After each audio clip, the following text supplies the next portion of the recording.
so that all board members are in attendance. We have Dr. Charles Taylor, who is joining us virtually today, and he appears on our screen and is listening. I believe, Stephen, we turn it over to you for the next couple items. Thank you. Good evening, ladies and gentlemen. Tonight we have an outstanding representation from Weaver Elementary School. In fact, going to see the Weaver team spill in from out in the hallway, and they're wearing their t-shirts. Let's welcome the Weaver team. Yeah. Hey, Weaver.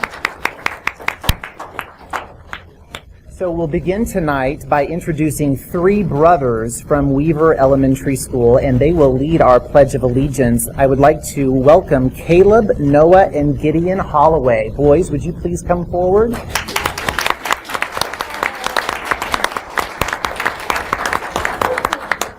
Before the boys lead our pledge, I want to read just a few words that their principal, Mrs. Webster, sent us to let us know what excellent students they are. Caleb is a 5th grade leader who has demonstrated great character and high academics during his 6 years at Weaver. He's participated in math club, choir, and basketball. Noah, who is in 2nd grade, is a great reader, and Gideon attends Wonder Years at Weaver this year. Whoa. Tonight, these three young men are supported by their family principal, Cindy Webster, and other members of the Weaver School community. So if you're here to support these young men, we give you a hand. Please feel free to stand.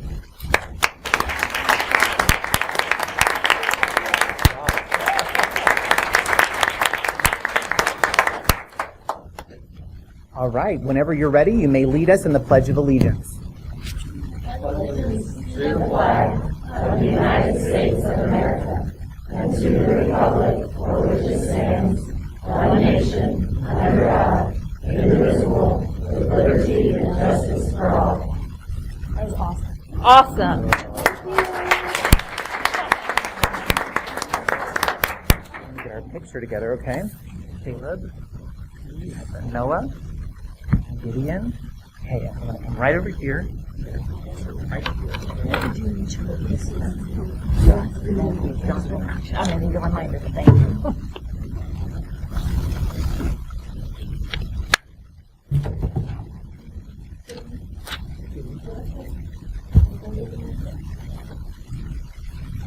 Awesome. Thank you, boys. Yeah.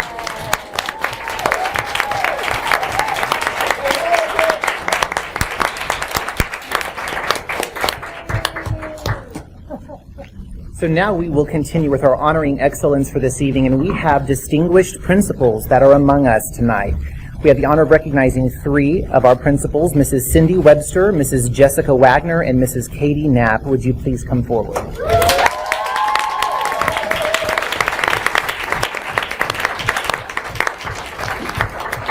The Springfield region of the Missouri Association of Elementary School Principals has selected these three SPS principals as representatives for the 2020-2021 Distinguished Principals Program. The program chooses principals who demonstrate leadership that ensures Missouri's children acquire a sound foundation for lifelong learning and achievement. The principals will be recognized during the annual leadership conference in March, and now I'd like to brag on each of them. Mrs. Webster is a principal at Weaver Elementary School and has been selected as Distinguished Principal. She leads her staff with high expectations and promotes collaboration while consistently seeking to improve best practices. Mrs. Webster brings a high level of focus and passion to her building and to the SPS leadership team. Her presence at Weaver has led to great academic growth, as well as growth in the school culture and climate. She shows empathy and patience always. Mrs. Webster approaches her work with a positive intent and presumption, and her calming presence makes others feel comfortable to ask questions and to share ideas. Congratulations, Mrs. Webster.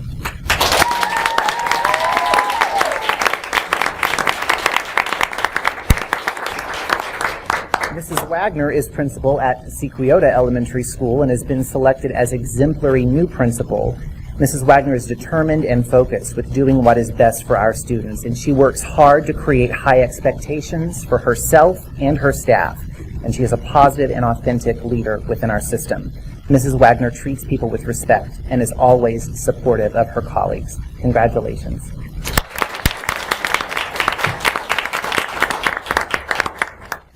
And finally, Mrs. Knapp is an assistant principal at Delaware Elementary School and has been selected as outstanding assistant principal.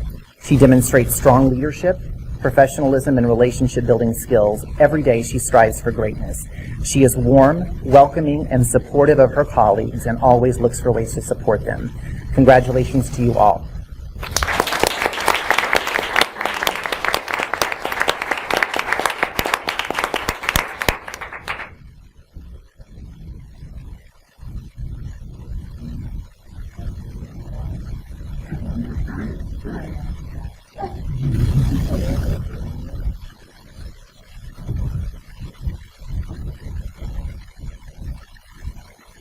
Congratulations.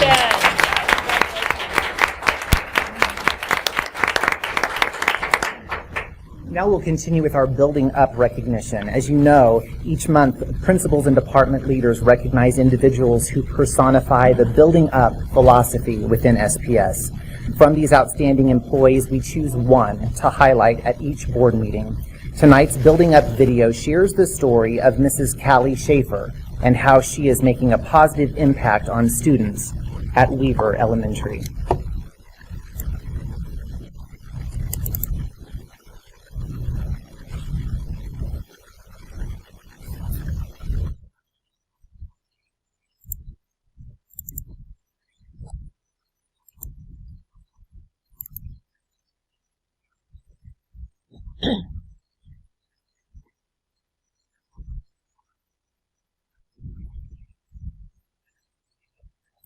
Teresa, I may need you for a second.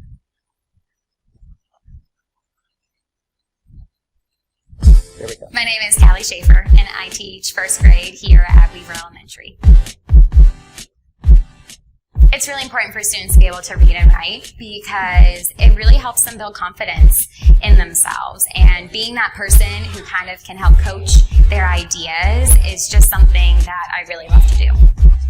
The thing that impresses me the most about Callie is that she has been able to go from both teaching the primary grades and the upper grades, and her love for literacy is just so apparent in her teaching that she makes kids love reading and writing, and that is one of the most important things in an elementary school, is to ignite that fire for learning how to love books and read a lot and to produce quality writing. So I think that's what I appreciate about her the most, is just her great writing instruction and love for books. Callie and I were 5th grade partner teachers the last 2 years, and now we are co-workers, and she's my friend. Callie brings just a love of her students. She absolutely loves teaching, and she puts her whole heart into it every single day. She won't settle for the status quo, or it's just what it is. She's really willing to push her students and to make sure that they are successful, even if it means more work for her, or it means going that extra step with her students, or really advocating for them. She is willing to do whatever it takes to make sure her students are successful. I've been able to pull just lots of resources that I am learning, and I go home and I'm kind of constantly thinking about how can I better my students in reading and writing, because I truly believe that if students can read, they will be successful. Our school, I feel like, is a better place because of Callie Schaefer. She has really helped all of us to develop better literacy instruction. She, of all the teaching partners I've had and the teachers I've worked with, she is, she's the one that's pushed me the most, and she's the reason that I am the teacher that I am today too. It's just the ultimate fulfillment. I really can't think of other careers where you're able to just impact people's lives, and not only my students' lives, but being able to make connections with the parents too. And I just feel so fulfilled whenever I go home and know that I am making a difference here in Springfield.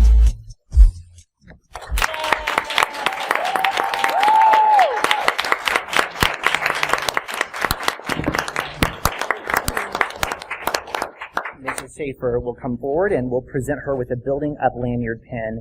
And we thank you so much for using your talents and your time to invest in the lives of our students each day. Thank you very much. I would say I graduated from Kickapoo, and I went to Cherokee and Disney, but my husband's here as well. He's a Kickapoo graduate, and went to Harvard and Jeffries. And so we just are really enjoying being here in Springfield and being able to work with our community. Right.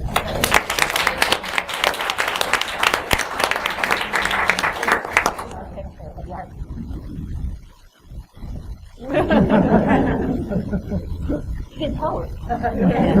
Yes, congratulations. Thank you.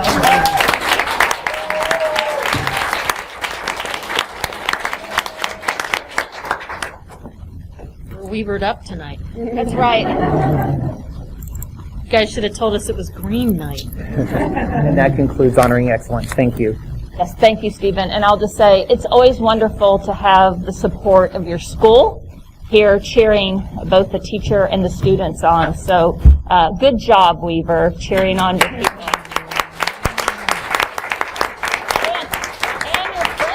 And your principal, yes, yes. For those of you, we're going to move on with our business agenda at this time. If you would like to go ahead and exit, this would be the perfect time to do so.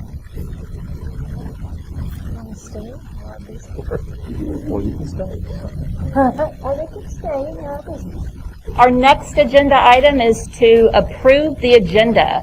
Do I have someone who's willing to make that motion? So moved. Jill with the motion, Shrita with the second.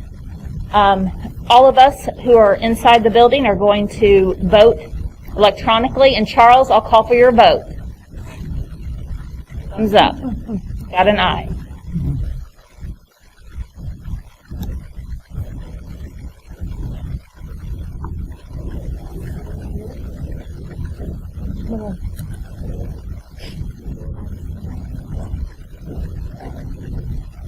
Gonna refresh. Motion passes. Our next agenda item is public comments to address agenda items, and I'm going to read our narrative here. The Board of Education welcomes comments from the audience about the issues being discussed. It is recommended that requests to speak be submitted prior to the beginning of the meeting. Comments will be limited to 5 minutes for each speaker and will be timed by the board secretary. It is inappropriate to address the board about individual students or individual staff members by name in open meeting. If you have concerns about individuals, these concerns should be addressed through the appropriate administrative supervisors, either in the schools or the district office. The board uses this time in our meeting to listen to comments and/or concerns from the public, but will not comment or engage with the public during this meeting. If you have materials that you would like to share, please provide them to the board secretary prior to speaking, and she will distribute them to board members. Kathy, I have two agenda items at this time, and the first one is Pat Scott.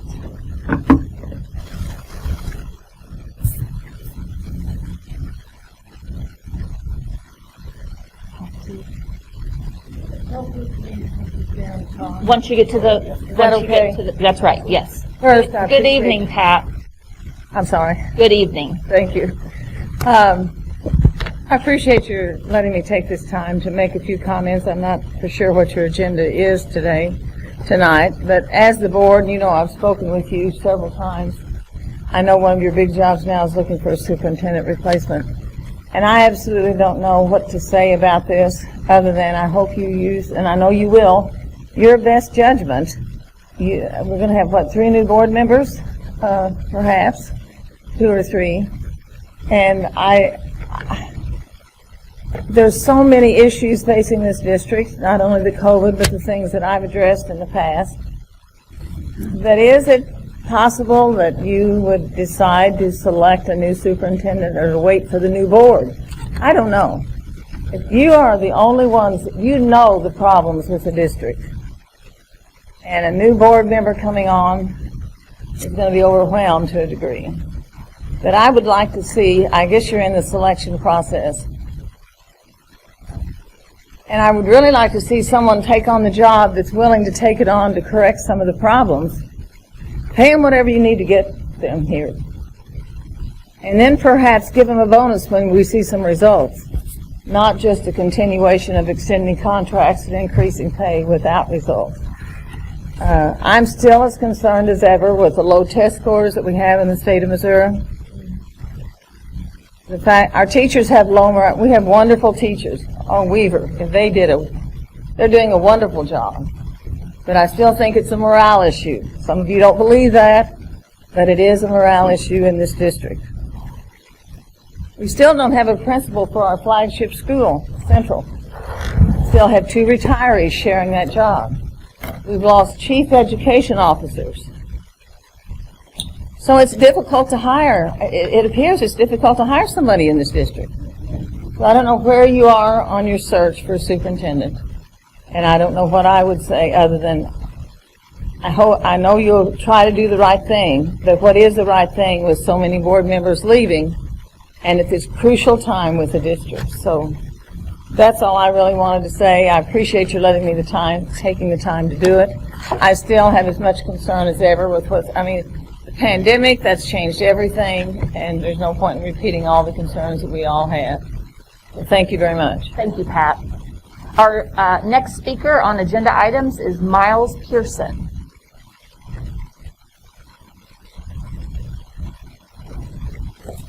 Good evening, Miles. Good evening.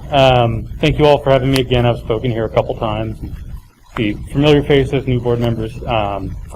I am here to ask or to give support to the transportation expansion that's going to be proposed or shown to you later, and the tiering system. I know it's going to likely make some people raise objections to it. I don't know, another board meeting or whenever they might do that, because any sort of change is going to get a lot of pushback from people. I am also one of those people that's mildly inconvenient with the time schedule. I wish it was working a little bit better, but this is going to make it so much better for our high school students, going from having to live 3.5 miles or further to 1.5 mile or further. And that's going to open up opportunities for a lot of people, help out a lot of parents and a lot of students, and especially help those students who don't have the ability or don't have the parents who have the ability to drive them to school every day. And so it might be mildly inconvenient for a lot of us or a few of us, but the amount that it's going to give to the people, especially those who are in the most need, is way more than that inconvenience for those of us who are inconvenienced by it. So I just ask that you approve it, and we get through and we're able to get on to offer a service to our students this fall. So hopefully we have a lot more people who are able to ride the bus. Thank you. Thank you, Miles. Our next agenda item are our consent agenda items, and the recommended action is that the board approve consent agenda items 3.01 through 5.01. Would somebody like to make that motion? So moved. Bruce? A second. Denise will second it. Is there any discussion? Hearing and seeing none, we're ready to vote. I'll call Charles for Charles's vote. With an aye. And the rest of us will vote.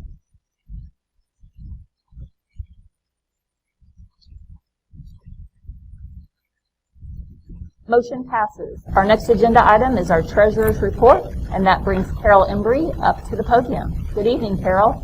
Good evening. So our report for you this evening provides you our standard reporting structure, and I will highlight for you that with the budget amendment that is recommended within this report, the fund balance percentage change that we're anticipating for June 30 of 2021 would shift from 17.35% to 17.53%. Included within the budget amendment is, as is anticipated, the bond sale of the remaining $20 million that occurred recently for the 2019 bond issue. Also, we have some adjustments for grants. There's a Dark Emily Foundation Farm to School grant, and then IDEA alignments within that. So the total revenue increase is $21,021,579. The total expenditure increase is $285,804. Again, that's a multitude of funds that are impacted through this. If you have any questions, I would be happy to answer those for you. Okay, great, Carol. We've all had time to review these documents. Are there any specific questions for Carol at this time? Okay. The recommended action is that the board approve the treasurer's report as presented. So Bill will make that motion. Bruce will second it.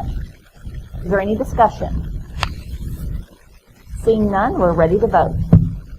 Charles? Is an aye.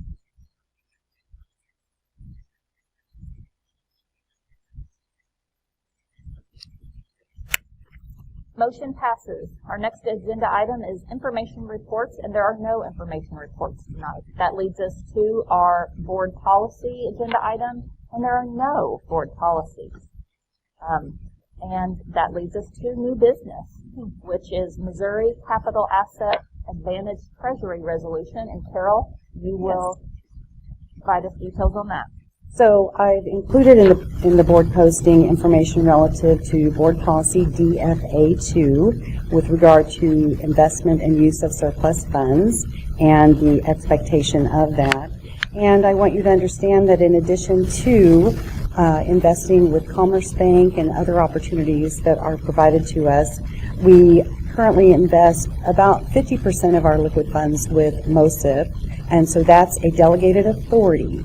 This recommendation includes expansion of that opportunity to this organization called MOCAT, as you identified, the Missouri Capital Asset Advantage Treasury.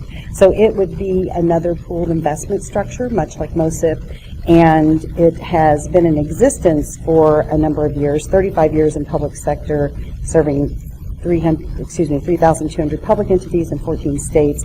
They are new to Missouri, so now their opportunity exists in Missouri. I became aware of this at the very 1st of December when notification was being provided to school districts, and this has been vetted through our attorneys for compliance issues. So that would be the recommendation. This motion has been provided by our legal counsel that the board approve a resolution authorizing the district to become a member and participate in the Missouri Capital Asset Advantage Treasury, and to approve the instrument of adoption whereby the district will become a party to the Intergovernmental Cooperative Agreement of MOCAT and gain the authority to deposit funds for investment through MOCAT. Dr. Alina Leonard, President of the Board of Education, is authorized and directed to execute these documents on behalf of the district. And important to note, at this point in time, we have no funds with them. It would be another option as we move forward, and we are always focused on safety, and these options that we utilize are absolutely safe and part of the state of Missouri deposit recommendation, and we do look at rates as well. Okay. Carol has read the recommended action there. Does somebody want to make a motion, or are there any questions at this time? Question. Sure. Our membership and participation with MOCAT, does it change our participation and membership with MOSIP? It could, depending on the rate structure. So Just give us another option. It's another option. If you look at the investment report, currently we have about 50% in Commerce Bank, 50% in MOSIP, and we're always looking at the interest rates. It becomes just a matter of how to allocate those funds. And as you know, in the month of January, we do receive significant funds through our local billing of Greene County tax. And the question of why now is because it's new to the state of Missouri. Right. It's brand new to the state. Okay. For public education. Right. Okay. Pooled investment rate. Okay. Any other questions for Carol? Or Carol has read the recommended action. I don't feel a need to have to read it again, and you all see it there on your screen. Would somebody like, before we make the motion, I will say, or before someone potentially makes the motion, I will say Jerry is going to abstain from this. He serves on the board of MOSIP, so he's abstaining from this vote. Would anybody like to make the motion? So moved. Sharita's making the motion. Denise is going to second. Any discussion before we vote? Seeing and hearing none, we're ready to vote. Charles, I'll call for your vote. Aye.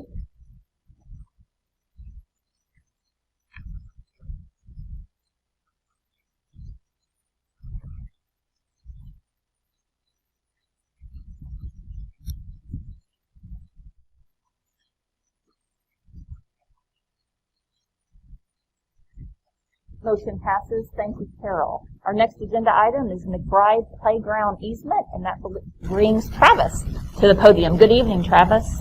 Good evening.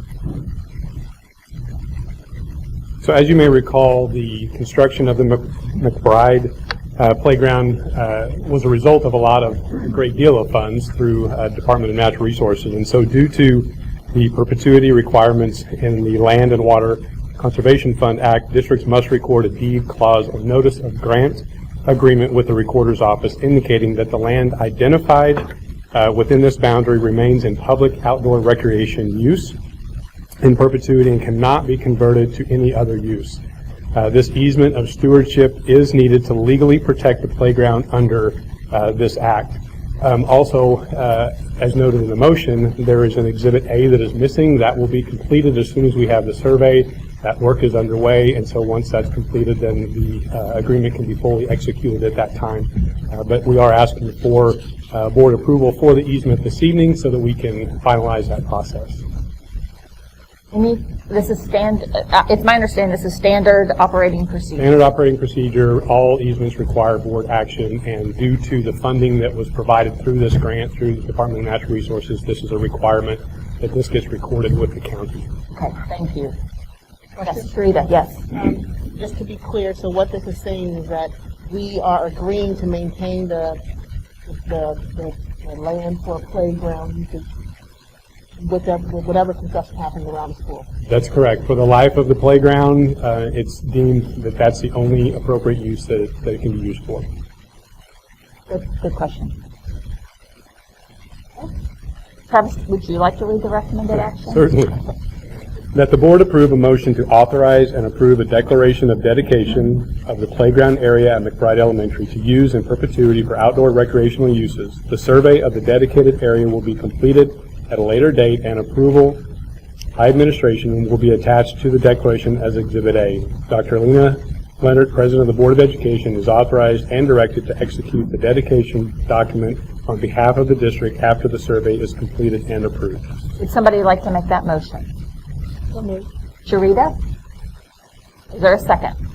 Second. Bruce will make that second. Any discussion before we vote? Seeing and hearing none, we are ready to vote.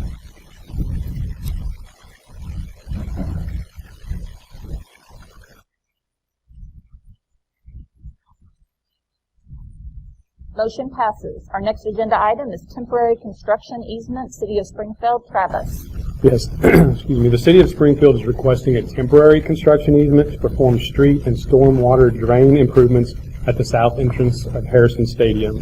In lieu of payment for this, the city contractor will construct a new 10.5-foot wide drive entrance and connect the district's stormwater system into the public stormwater conveyance system.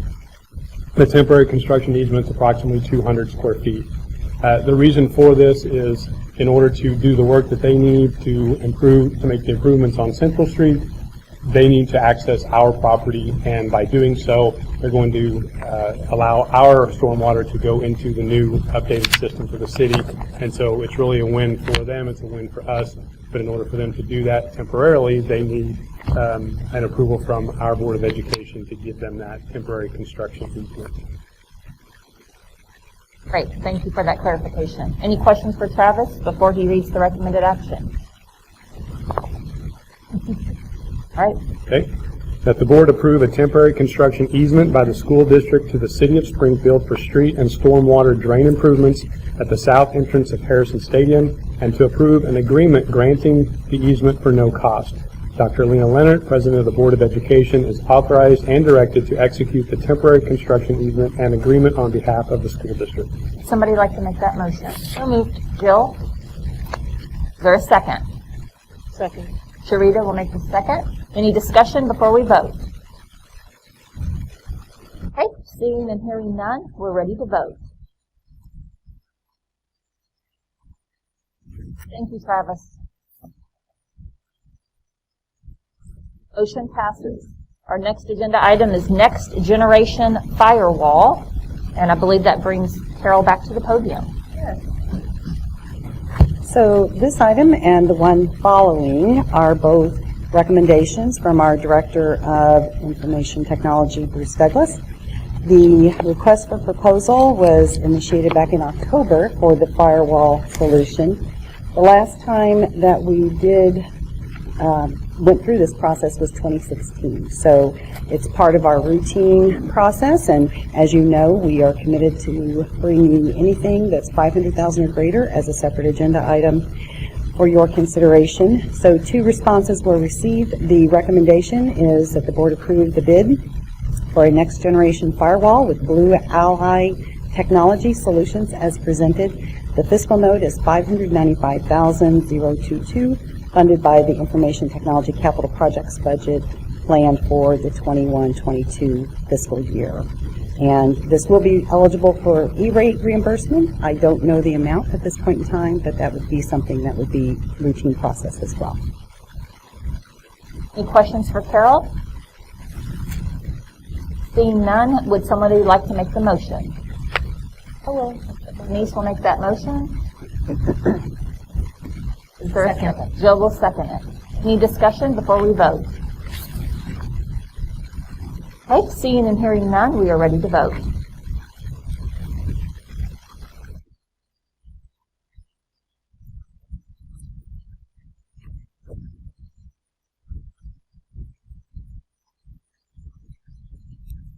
Motion passes. Next agenda item. I didn't mean to abstain, but I didn't hit the other thing fast enough. I changed it to aye. Okay, Bruce is going to change his vote, and Kathy will make that adjustment. Thank you. Thank you, Bruce. Our next agenda item is networking equipment. Okay. Carol? So at the same time, a request for proposal was let with regard to the network equipment, and there were 6 responses for this proposal, and those were received November 23rd. The selected vendor is Blue Ally Technology Solutions, and the fiscal note is up to $513,880, again funded by Information Technology and other projects as needed, beginning with FY22, so starting July 1 of 2021. And many of the quoted items, again, are eligible for E-rate reimbursement. All right, the recommended action is that the board approve the bid for network equipment with Blue Ally Technology Solutions as presented. Would somebody like to make that motion?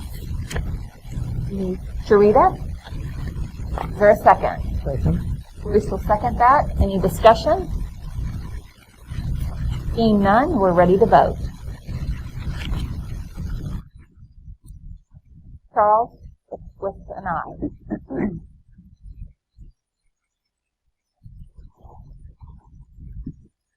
Motion passes. Our next agenda item is our upcoming budget timeline process and current impacts. Carol. It is that time of year.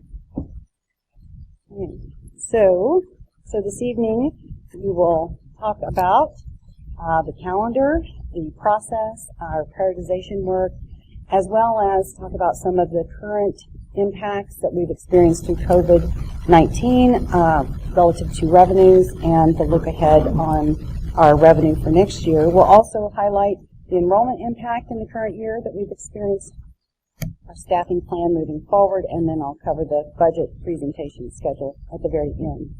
So this is a familiar slide for you where you see the journey, and at this point in time we did start that process in December with our executive leadership team, and that work is taking place currently with our budget managers in terms of developing the recommendation for the upcoming fiscal year.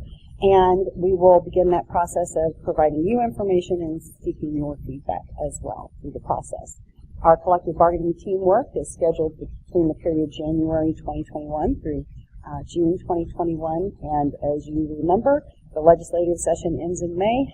We make a recommendation to you in June, and the final board meeting where that budget might be be approved or considered would be June 22nd, 2021. This slide highlights our process that takes place behind the scenes, and again, it's all about collaborative conversation. Our team members are looking at return on investment. Are there ways that we can change how we approach the work and have a greater value provided, or are there things that have served a very useful purpose, and now it's time to reprioritize others above them. So our executive leadership team will ultimately prioritize all the needs for the Board of Education consideration, and again, we'll seek that feedback. Our executive leadership team did go through that prioritization process, and these 5 items represent what has been deemed as most important: maintaining our current staffing levels, the salary and benefits for our teachers and other employees throughout the district, ensuring that we're providing supports for under-resourced and underrepresented students, instructional and or staff support impacting the classroom, and then supporting our strategic expansion of the current initiatives underway. We also talked a great deal about a primary core consideration is that we focus on any COVID-19 relief and supporting that learning loss and making sure we're reaching those kids where they are. So learning loss and student recovery would be a primary focus as well. This slide highlights our state withholding. So you'll remember that it was at the very end of the year that we received the notification that we would have a $4 million withhold that was impacting us last year. Also, we experienced a Prop C reduction of approximately $1.35 million. For the current year, they also provided notification at that time that we should anticipate a $4 million withhold. And an important note is that any future formula revenues that is contingent on a formula calculation that includes enrollment and attendance and other factors. And so as we think about our enrollment impact this year and those impacts of different learning structures through COVID, that can certainly impact our formula coming up. Important to note, too, is DESE did release in the current year some additional funding that was not anticipated, and that's that $1,727,951 CARES funds assistance. And again, that's to help fill the state revenue gap. To frame this up for what you will see for FY22, FY21 CARES funds, also referred to as ESSER fund, and the full definition of that is within that first paragraph: Education Stabilization Fund for elementary and secondary school emergency relief. That was a $13.2 billion investment in education on the national level. Of that, the state of Missouri received just under $180 million. Okay? We bring that down to a local level. Springfield Public Schools received just under $6.5 million of the $180 million.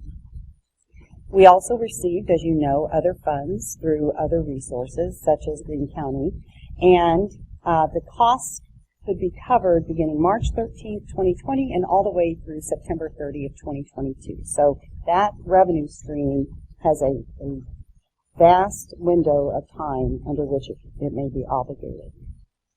So, to keep those figures in mind, we had $180 million for the state, that equated to $6.5 million for SPS. This chart shows you all of the funds that we have received through CARES distribution this year. Again, I'm repeating that $1.7 million special allocation from DESE. You see the $6.5 nearly there at the top. And then Greene County provided funds. We applied for and received a variety of grants, and I've reported those to you through treasurer's reports throughout the school year, and including the transportation meal delivery that we were able to provide early in the spring last year, the emergency child care reimbursement, and the various supplies. Virtual instruction is another area that was supported through grant funds as well. Totals $12,458,487.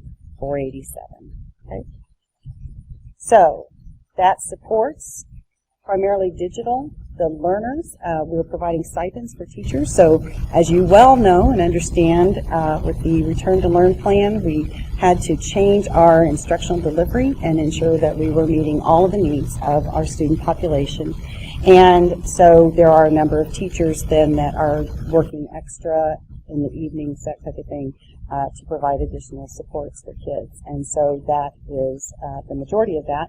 We did have a number of costs relative to the supplies for masks and cleaning, that type of thing. And I mentioned those other two categories. And also we have other costs associated. So now we're pivoting to FY22, and what will this look like? And here's what we know today. So on the national level, so recall, back, 13.2 billion FY21. And now it appears that there will be 54.3 billion for elementary and secondary school emergency relief. So this is ESSER 2. It's also called CRRSA, which is the Coronavirus Response and Relief Supplemental Appropriations Act of 2021. The state of Missouri allocation, as compared to the nearly 180 million, is scheduled for 784,055,062. And SPS could potentially receive $28 million for the fund, the ESSER funds for the upcoming year. So, the obligation period has another year tacked onto it, so March 13, 2020, again backing up to when we all were originally impacted, and then obligated by September 30, 2023. So, with regard to potential uses, at this point in time, we don't have clarity completely on how that might be expended, but we believe that much of it will follow the same flow as the last CARES funding, and we'll again focus on instruction and supporting our learners. I shared with you earlier that we are very focused on student recovery and what that might need to look like as we develop out the upcoming budget for recommendation. Most important to highlight, though, is that these cannot be recurring costs. They must absolutely be non-recurring costs, or we will not be able to financially sustain this moving forward. So recurring costs oftentimes are in the form of positions or salary and benefits. A number of ideas will likely come forward through the budget development process as our leaders embrace the needs of our students moving forward. So let's talk about enrollment impact in the current year, and we have had an impact. As you can see, our FY20 September count, the total for the district was 24,677. Our FY21 September count, so that the first one was September of 2019 in the FY20 year. The second row is September of 2020 for our current school year, and we are at 23,165. We know that most of those changes are in the kindergarten, first grade area, and the difference is a drop of 1,512. We are not alone in the impact that has occurred here in Springfield Public Schools, and we know that there are a number of districts just like us that are taking a look at this information as well. So we will, again, be working on recovering these students as best we can as the pandemic subsides, and we're hopeful that that is just around the corner for all of us. But the bottom line for us is we must right-size our system, and we will need to be responsive to any staffing changes that will be necessary because of the financial impact. So, to that end, keep in mind that we typically are able to address shifts such as this through attrition. We already know that we've had 53 people that are certificated staff members submit their notice of retirement for Springfield Public Schools. That's down some from last year at this time. It was 72. So we're at 53 now. We also have temporary positions that we would need to be filling as well. So we will work on balancing the position requirements throughout the system, and our recommendation ultimately to you will include this piece as well. We wanted to just give you a heads up that our leadership team is working collaboratively to evaluate all of that, and that will come forward. So the final information I'm providing you is our budget presentation schedule. So March 23rd will be the first of the presentation cycle, and then every single board meeting we will plan to provide you with a reminder, a refresh of how the funds are allocated and used and what the current year looks like and whatever impacts we already know. Sometimes the recommendation or the slide that you see becomes absolutely the recommendation at the June board meeting. Other times we're still landing planes, if you will. So if you have any questions, I'd be happy to answer those. Okay, thank you, Carol, for that overview. Any particular questions for Carol at this time? Sharita. Carol, on the previous slide that you presented on student attrition, On the student. Mm-hmm. Is there anything else that you can tell us about that? Those 1,512 students, other than the fact that we know that a lot of those come from kindergarten and first grade. Can you tell us anything else about that population? You know, our team is studying that and has been for a few weeks, and beyond knowledge of fact that at least 50% of it is in those primary years. We're not surprised to see that. And again, as we talk with our colleagues throughout the state, there's a similar experience occurring. Were you contemplating wanting to know something about where it falls within the city? Which schools are more affected? Are we going to eventually get that information? I would imagine we will bring We you already more details. are starting to process that as we look at every campus enrollment. We're doing our projections because that's how you staff, right? So you actually have to see where were the losses, did they happen in certain schools, and it's pretty much across the system. Things that we can tell you, it's primary, elementary, right? K-1-2 is going to be I think 800 of those total. Saw that number before. Pretty big number. We're also analyzing the demographics and the location, so we've got most of that data, but that's the staffing teams are starting to look at that to say, all right, how many teachers will we need to shift from this campus to this campus because we may have dropped a little bit more here or there. So that process is underway. And when we get to the staffing, we'll certainly have those updates. Demographically, we pulled it a little bit. We haven't seen a major shift in our demographics. And I was going to mention this in admin reports, one of the hard things for us to know this year is the FRL, free and reduced lunch count, staying steady? Because we haven't got as many people to fill out the application, even though we're promoting and working hard at it, because all lunches are free, right? So there is no trigger to push that we've normally been able to get more applications in. We're still promoting hard. Count day is actually this month, and it's really important that people fill it out because it's not just lunch that depends on that. It's our formula depends on that, our title formula. So many other revenues are actually distributed based on that. But what we know right now is it hasn't changed much, but there are a bunch of kids that could fall off that number if we don't get the applications in. So we'll bring you updates as we know more. Great question, Sheila. And I would just, tagging on to what Sheila said, I would just assume you're making projections on next year, but just because you dropped out this year doesn't necessarily predict that you're not going to pick back up. Yeah, we're assuming recovery, right? We're not Right. assuming 100% recovery because I think that's a large leap to make, right? So as we start budget, we're projecting 50% recovery as our starting point, right? So we're building staffing. So what does that look like if 50% of those kindergartens return as first graders, right? So we have a first grade number, and then we have a kindergarten number that won't be as low as it was this year. We're projecting it to come back in at closer to a normal year. So that's where we're getting our overall projection.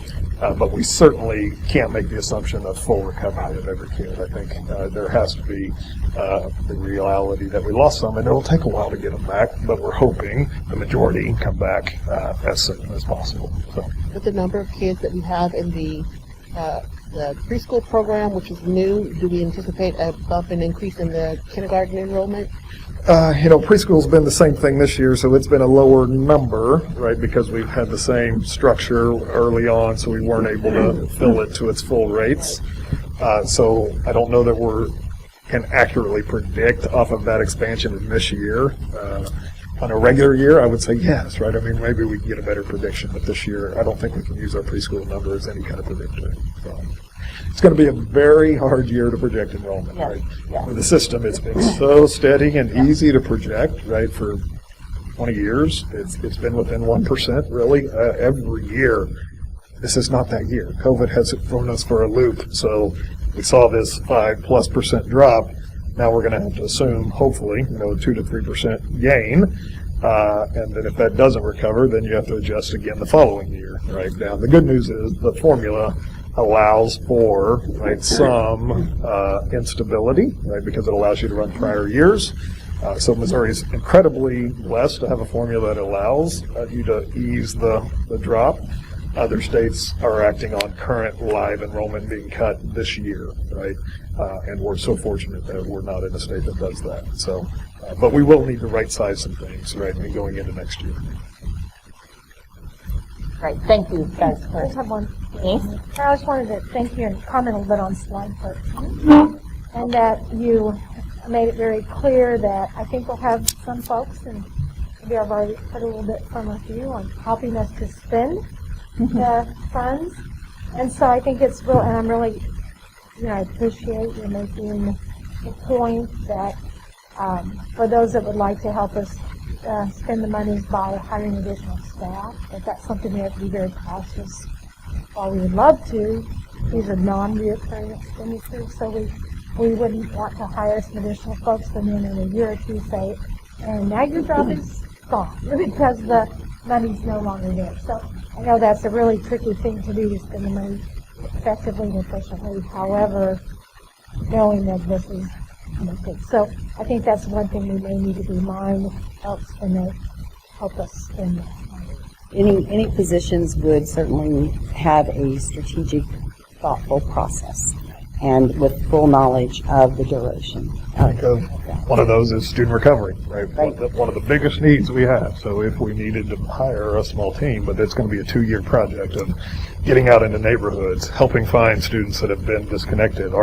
Did they get into an educational environment? Did they need supports in any other way? That's certainly a strategic effort where you might need some staffing, but it's a 2-year investment, right? Because that gets the kids back where we need them to be and stabilizes budget, but most important, takes care of their education needs. So that's a strategic investment. I would expect to see some of those dollars spent that way. But just salary increases or steps, right? You can't put this into a reoccurring long-term cost, right? Something that you have to be able to cut off at some point. So. All right, thank you, Carol. Thank you. Our next agenda item falls under unfinished business, transportation expansion. And I believe, Carol, yes, you're going to set this up. I will.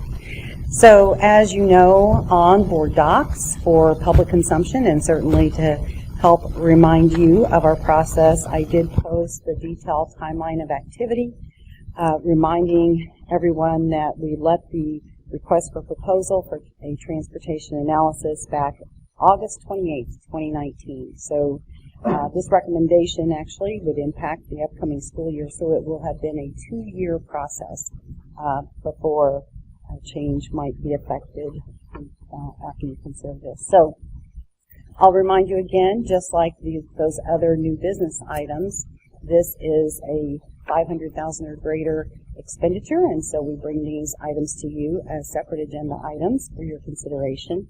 And the budget timeline is not conducive on a project like this, so no different than the curriculum adoption, something like that. Sometimes you vote separately, and so that would be the situation here as well. So in the event that the board approves this at an upcoming meeting, then the team would move forward with the implementation strategy that could be ready to roll in time for kids this coming school year. So, understanding the district and transportation services. So I'm going to go very quickly through these. You have seen this information before. It's been posted publicly. Our transportation expansion work group also received the same information and in a condensed form. We do have a few members of that group here this evening, and I want to express appreciation for all the work that has gone on to bring this recommendation to you. So, as you know, everything we do is aligned to our strategic plan, and so we know that this supports Focus Area 1 for student success, learning support, financial sustainability and operational efficiency, and equity and diversity, ensuring that we're providing for all students. This reminds us of our district map, and our district spans 138 square miles, so it is way up north, and most people don't realize that. The additional information that's included in this presentation and posted on our district website includes the buses and routes and miles to provide context of who we are and why this is an important recommendation for consideration. That shows you our bus routes. Again, in a normal year, we're driving over 2 million miles, and we provide 132 routes. We do have some other supports for kids that include a school crossing protection committee, and they make sure that where we need to have streets identified for cross guards, those are done to try to work toward keeping kids safe. And then also there is a pay-to-ride program, but it does have limitations. It's not guaranteed for people who don't qualify for student transportation. Missouri statute indicates that we must transport students who live 3 1/2 miles from school. That is a Missouri statute that is a requirement, but the local board can make that decision. This shows you our distances currently. As you know, effective August 2020, you approved the recommendation that we would shift the elementary level down from 1.5 miles to qualify to 1.0 miles. So any student that lives greater than or equal to 1 mile would qualify. And then for the middle level, it's 1.5. And for our high school students, it's 3.5 miles currently. This shows you the ridership boundaries, and that's early childhood centers. So train your eye to the red section of each of these maps. So there's early childhood centers. These are the kids that are not eligible to ride the bus. That would be elementary, but that was before the change you made. So on the right is the impacted map of after you approved reducing to 1.0 miles, and we believe 700 students at that time were eligible. The middle level shows you again the red zone is not bus eligible. They're at 1.5. This shows you our high school ridership boundary map, where students that they must live 3.5 miles or greater to qualify for transportation. On a state funding level, the district is no different than any other district in the state of Missouri. Our anticipated reimbursement is around 30% of our allowable costs, and there is a reduction applied there. Ultimately, we experience a gap, and back in FY19, it was in excess of $4 million of the state funding, that which we're eligible to receive. Again, that's for every district in the state, and that typically increases each year. So this is truly a local decision that boards of education make. There is not full funding to support it. This reminds you of the statewide peers, and highlighted in yellow is the Springfield distances. Again, it references back to the 1.5 for elementary that has now been changed. Shows you that most of our statewide peers are providing high school transportation at a 1 mile distance, some 0.5. There are a couple that are 2 miles or more. And Springfield, again, is the anomaly at 3.5 miles or more in order to qualify. The regional peer information, again, our regional peers, they're very different than us. We're in an urban setting, but they are providing transportation for 2 or more, 1 or more, 0.5. Most of them provide for all students. We are, again, at 3.5 miles. So this slide reminds you of the transportation ridership, and as you can see highlighted, nearly 72% of our high school students are not eligible to ride. That's at that point in time. Again, this is utilizing data from 2018-19, prior to the COVID impact year, and that's over 5,000 students not eligible to ride. And you can see as you look at the other categories that it's a much lesser impact. This slide shows you the effect on attendance. So we believe that there's a 2.8% range of an attendance gap. If you look at the range for elementary, riding eligible versus not riding, or not eligible to ride, it's 94.5 to 94.5. Middle school, it's nearly flat as well. But when you compare riding eligible attendance for students at 93% to not eligible to ride 90.2%, there's an evident gap between that.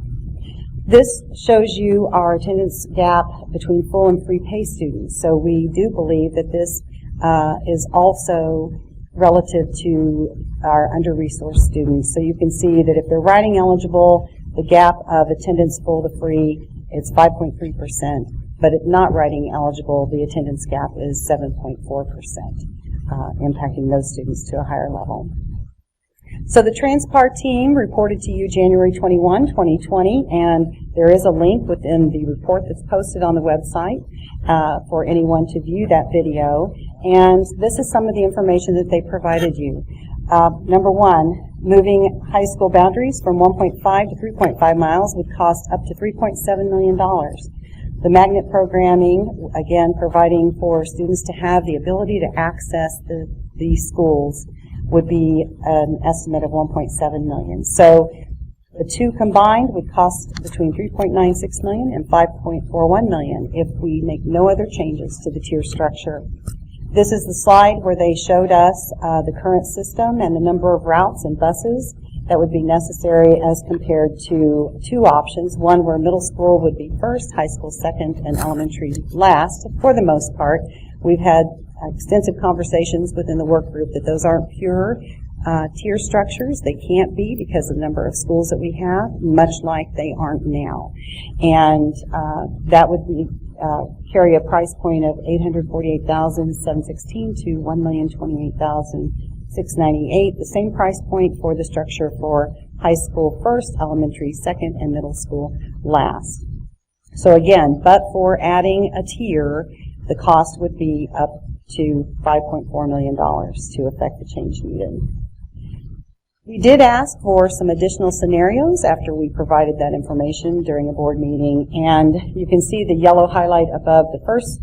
The first one is the current bell structure, then it's followed by 2 scenarios, and those are, they have excessive costs, they carry excessive costs.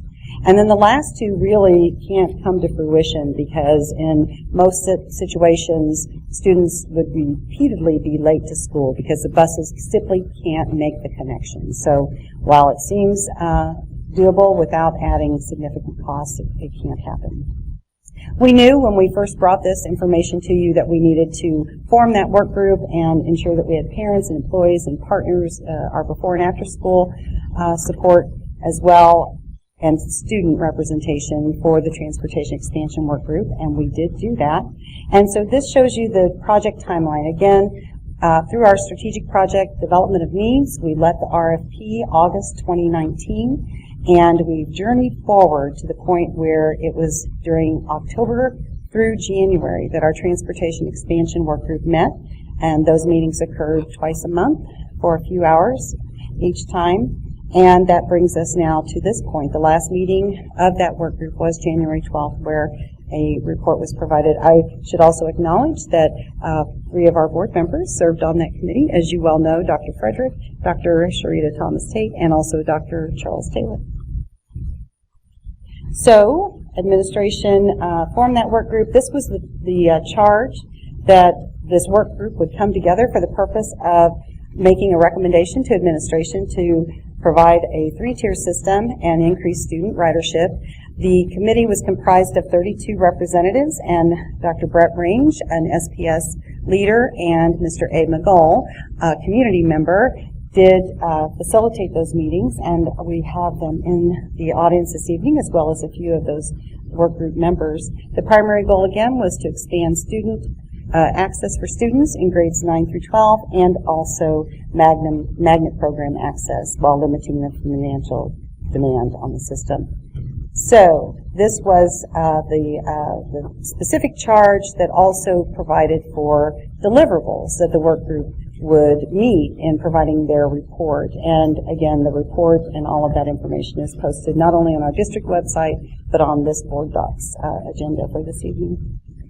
So developing the 3rd tier and provide the pickup and drop-off times, provide the start and end time recommendations, and we know that the information, and we disclose that to the work group, that this is our best information at this point in time. We know that there could be some slight adjustments as we move forward with the actual routing process, but recommending the grade levels that would be in each tier, provide an impact on academic programming and also on those extracurricular and before and after programs, the impact on students and parents and other community members, also again implemented at not to exceed $1.5 million, and take a look too at the capital investment that would be necessary for the buses and parking lots and all the drop-off considerations.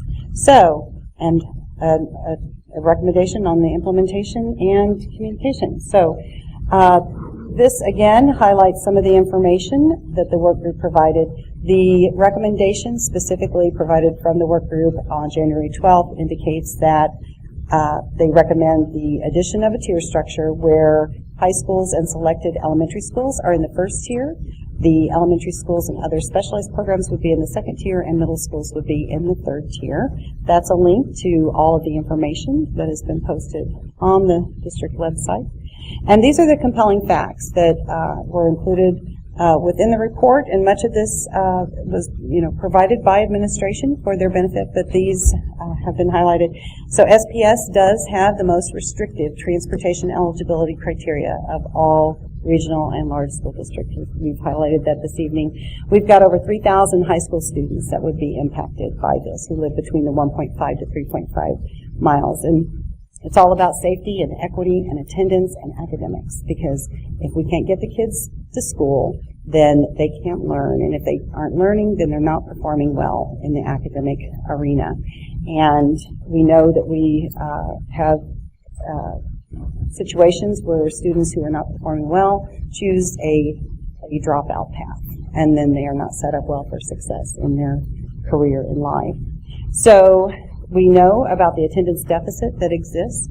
We know that the students deserve to have better, and so that's why we're bringing this recommendation for you. So without the removal of this barrier, we cannot provide what they deserve. So our official recommendation to you is that the transportation service would be expanded by adding that third tier, that it would change the criteria from 3.5 miles to 1.5 miles and provide services for those magnet students. The recommendation aligns with that of the Transportation Expansion Work Group, and we believe that through additional costs associated with some assistance on routing and other cost factors, that the recommendation would be for $1.2 million in operating costs consideration for that third tier, and also $160,000 for capital improvements based on the work of Dr. Shaw, Mr. Sheldon, and building principals at each of the high school sites. Have any questions for me? I'd be happy to answer them. I would like to point out and invite Mr. Ed McGull and Mr. Brett Range, Dr. Brett Range, if you please join me here. I'll put my mask back on. So these gentlemen navigated the work group process and did a fantastic job. We're very thankful for your service. That's right. Thank you, Brett, for representing our district, and thank you, Abe, for standing up and volunteering to help lead this work group. Thank you. We appreciate your service. Want to say anything? I just want to commend you guys. I know this is a serious topic. It's going to be a topic in which you'll probably get some, pushback, but it is a serious look at an important issue. I told many of the people in the committee that for the last 21 years as a federal prosecutor, I have put away a lot of people for 20, 30 years. And the common denominator with all those persons that I put in prison, 98.9% of them didn't graduate from high school. And that's a startling statistic. So if we could do anything to remove the barriers to encourage our students to attend school, then I think that's the whole purpose of this school board, and that's the purpose of not only the school board, but the city. So that's why I'm interested in, as a city. Good schools means good city. So I am all for this, and I support it. So thank you so much for having the opportunity to do this. Thank you. Thank you. I don't have anything else to add, Abe.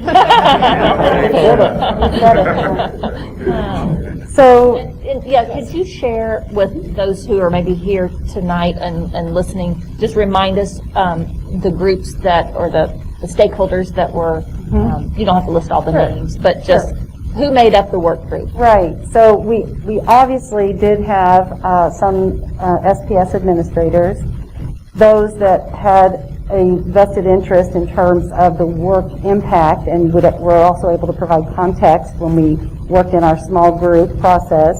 And we had we had athletics represented. We had transportation. I'm sorry. How about that? Thank you. So, and feel free to correct me, Dr. Range, but we did have not only the Director of Transportation, but also some of the support staff were part of that team. We had a student, and the student's parents came along. We definitely had parents. We had community members. We had before and after school partners as part of the discussion, and people also with the city, traffic, and we had city police. Thank you for that. And we had really a diverse group. Teachers. Yes, well, absolutely. Thank you. Principals and teachers of each grade level also participated. And it was intentional that we made sure that we, had representation from each of the categories, and then we did have, parents who have talked with us in the past about the transportation challenges and wanted to be part of the solution as well. So I think it was a good group. It was over, in our report, I believe it was over 40. It varied. We ultimately had about 32 by the time the last meeting occurred, and that's not unusual for a volunteer work group meeting at night. Questions? Jill? I don't have a question. I just want to say thank you because, like Abe, I've stood in a lot of courtrooms with people going to prison who haven't finished high school. And this is the kind of work, it's not glamorous, but it's so thorough what you all did. And maybe there are people who disagree, but 50% of life or more is showing up, and I am totally in favor of finding ways to get people to be there. So thank you for this very thorough review of a difficult situation. So, so this would complete the study, the original study that we had. This would complete it, and everything would be implemented that we heard from the transportation system. That is correct. Okay. That is correct. Okay. Time to go. And I do have a few little questions, but I'll wait to see what other questions come up. I thank the chairs, but I also want to thank the work group. Just individually, the work group, it's like going to camp and wrestling through the data and wrestling through really it might not be as fun as camp. It might not be as fun as camp. Well, you're right. You're right. But wrestling through tough choices and wrestling through with a group of committed people who do care about the kids of our district and listening to all the needs. So I thank the work group for that. And also thank you, Charles, Sharita, and Denise, for taking time and being listening ears and hearing directly from the stakeholders is critical for our board role as well.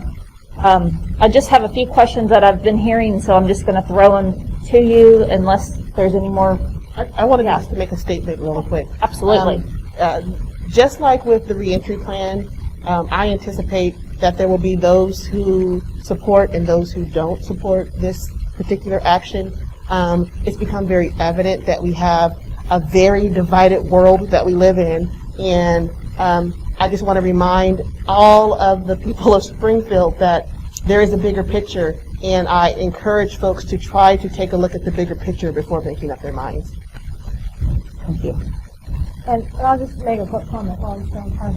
It's such a delight to be the listener and to Fred did a wonderful job for the group and Mr. McCall to have him stand before the group and tell them the story about what he does and what we do today can have an impact on the kids and what he may or may not see in the future is something that we all really need to consider making this change.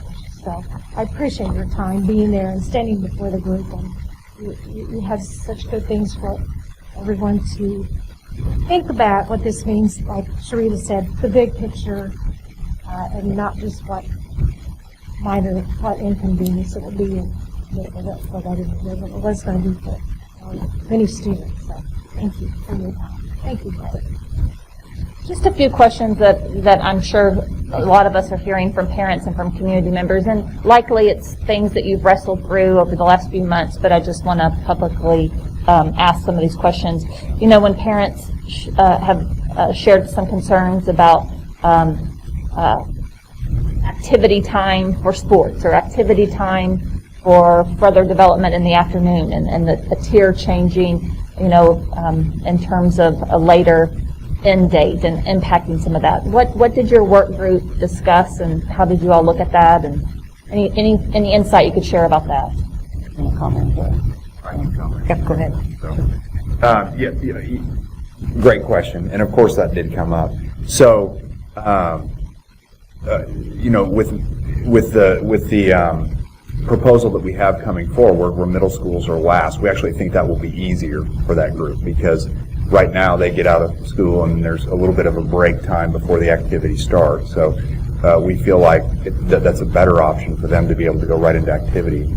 But we had on the committee, obviously you heard parents, and the key piece on that issue was having Josh Scott and Brianna Kavanaugh on the committee, who work with athletics, who work with activities people directly. And it wasn't anything, there's no barrier that we don't think we can deal with at that point. Is it going to be a minor inconvenience? Is it a schedule change for some people? Yeah, it will be. But it's not anything that we don't think that we can accomplish and come up with a schedule that works better for students. Okay, all right. Thank you for that. And it also sounds like there's inside adjustments that may take place as well, as opposed to just external adjustments. Yeah. Okay. I just want to make sure I'm hearing. Another comment that I heard was about just the observation that this year, seeing that bus riding is down and car lines are longer. Did you all discuss that observation this year in some of the schools? We didn't really discuss that this year as far as riding this year, because we're hopeful. I heard you guys have a discussion earlier about enrollment. We're hoping the whole goal of this was looking at, what's the world going to look like after the pandemic, and we're confident with the product that we can put on the table, we're going to get some of these kids back. And so the work of this committee was really through the lens of what is it going to look like when things come back to normal for us, and more kids are in the bus and walking and riding to school, and less kids are in the car. Okay. So I guess, does that answer your question? Because it really didn't come up explicitly. Okay, I think what I hear you saying is a snapshot view of bus and car ridership this year is not necessarily reflected of every year. No, I mean, we're going to, when we present our strategic plan area here in a little while, this year is an anomaly. It really is. It's very difficult to make decisions based on this year. And so looking back prior to this year, we feel like the recommendation that we're putting forward is best for kids. It's wonderful for kids, especially high school kids. Okay. And one more question that I've heard is that that our magnet schools, what we call our magnet schools, have been parent or a community member had to drop off and pick up, and so some people may think that model has worked and could continue to work. So what was the discussion about making that a priority as a transportation opportunity for magnet school kids within the work group? Yeah, the magnet school discussion was a large portion of the discussion, because we know a lot of kids that come from maybe under-resourced backgrounds don't have the opportunity to get to those schools. And so we looked at this as the primary way we were going to fix that problem and really level the playing field for those kids that truly can't get to Wolf, can't get to Academy because they don't have parents can't get them there simply because maybe they're working or they don't have a car. This is a solution to that problem. Okay. Well, those are just some direct questions I was hearing, and I know you all have wrestled through, even though I wasn't a part of the work group, but I just wanted to hear some of those responses tonight. And thank you for doing that. That was helpful. Yeah. And so, why now? I always ask that question, but we've had transportation issues for a while in our district, and why now? My instant response is, why not? It's about kids and providing for kids, and this, frankly, this is not something that is the norm in any school district in the state of Missouri in terms of providing access for kids. And it's something that just has evolved and become, and I know that there's been discussion in this room about a previous process that you went through back in 2012 or something like that. And the problem has existed all these years. I would say that exasperating that problem in terms of access to academics, to be able to be a learner, we live in a different world. and it's not changing for, better in terms of safety concerns and risks associated with that. And to think that, and I enjoyed a few conversations with some of the teachers that were part of the work group. I attended because I was interested. I did present at the beginning. I wasn't a technical member of the work group, but to hear teachers talk about knowing some of those kids that aren't going to have to walk, almost 3.5 miles to get to school one way, where the discussion was about the roadways, that, you don't have perfect scenarios for these kids. They may not have sidewalks. They may, all of those factors. And so, so I know that sounded maybe a bit callous, but it's a problem that has been part of our community for a long, long time, and it's overdue for a change. Actually, thank you, Carol. Charles has a comment. If I could weigh in. The question you raise, I think, is a really important one. Why now? In the best of all possible worlds, we wouldn't be looking at a fairly substantial change after a year in which we've had change nonstop, right? But we don't live in that best of all possible worlds. Hence, I'm sitting at home rather than there. But I think the reason why now is this is not an issue that just popped up recently. No, these equity issues are real. They are long-standing. This can has been kicked down the road a number of times in the past. And I think it is a time. I wish the circumstances were different, but it is the time. A lot of people put a lot of effort into this. They thought really carefully about it. None of these were knee-jerk assessments. I am afraid that if we don't move forward now, we will continue kicking it down the road, and some other group of people 10 years from now will be having precisely this conversation, and people will be even madder that it wasn't taken care of 10 years ago or 20 years ago.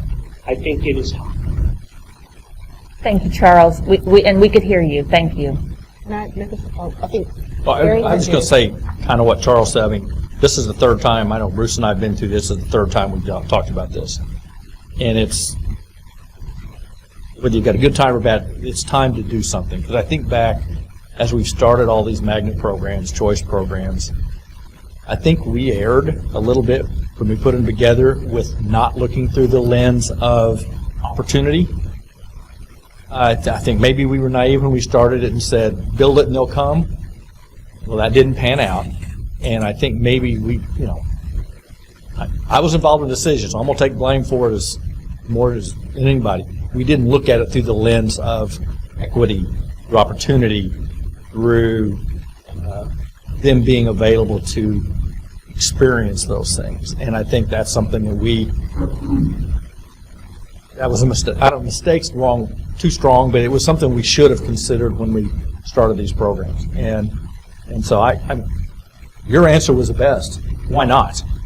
I mean, it's now, and it's what's best for kids, period. And if it's best for kids, then it's kind of a no-brainer.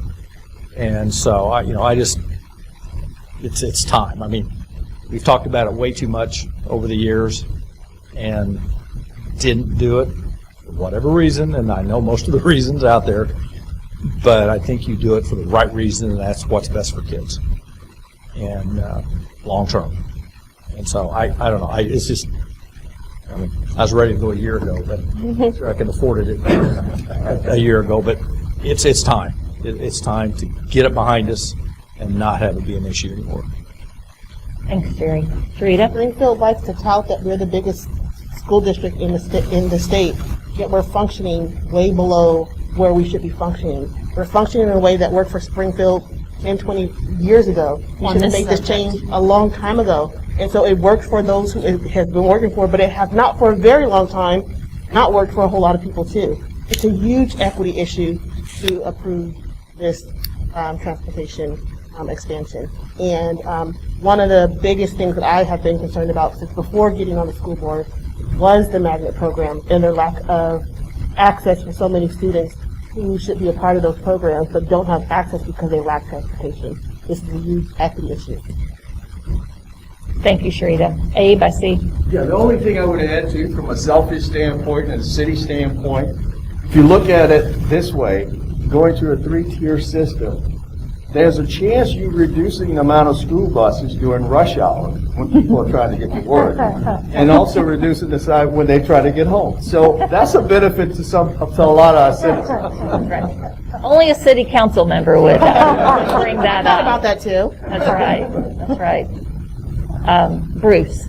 Well, I think, first of all, with Jerry, we wrestled with this and just lacked the courage to go ahead and do it because the need was there. And, you know, I was on there and there was pushback. And I think we just need to focus on what is this about. There will be some people inconvenienced. I'm inconvenienced right now, you know, but you do things for again, what's best for kids is to be able to transport high school students when that's a crucial time in their lives, and those on the borderline can use any little excuse not to go ahead. So we're going to take that excuse away from them.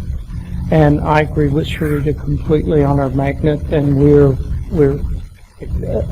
I'm proud of those programs, but we talked about transportation, we talked about bus passes, but we never really said we're going to transport. Now we're expanding our magnet program, and that's good, but we've got to have it reflect our community. It needs to reflect our community, or otherwise, to me, we shouldn't be doing it at all.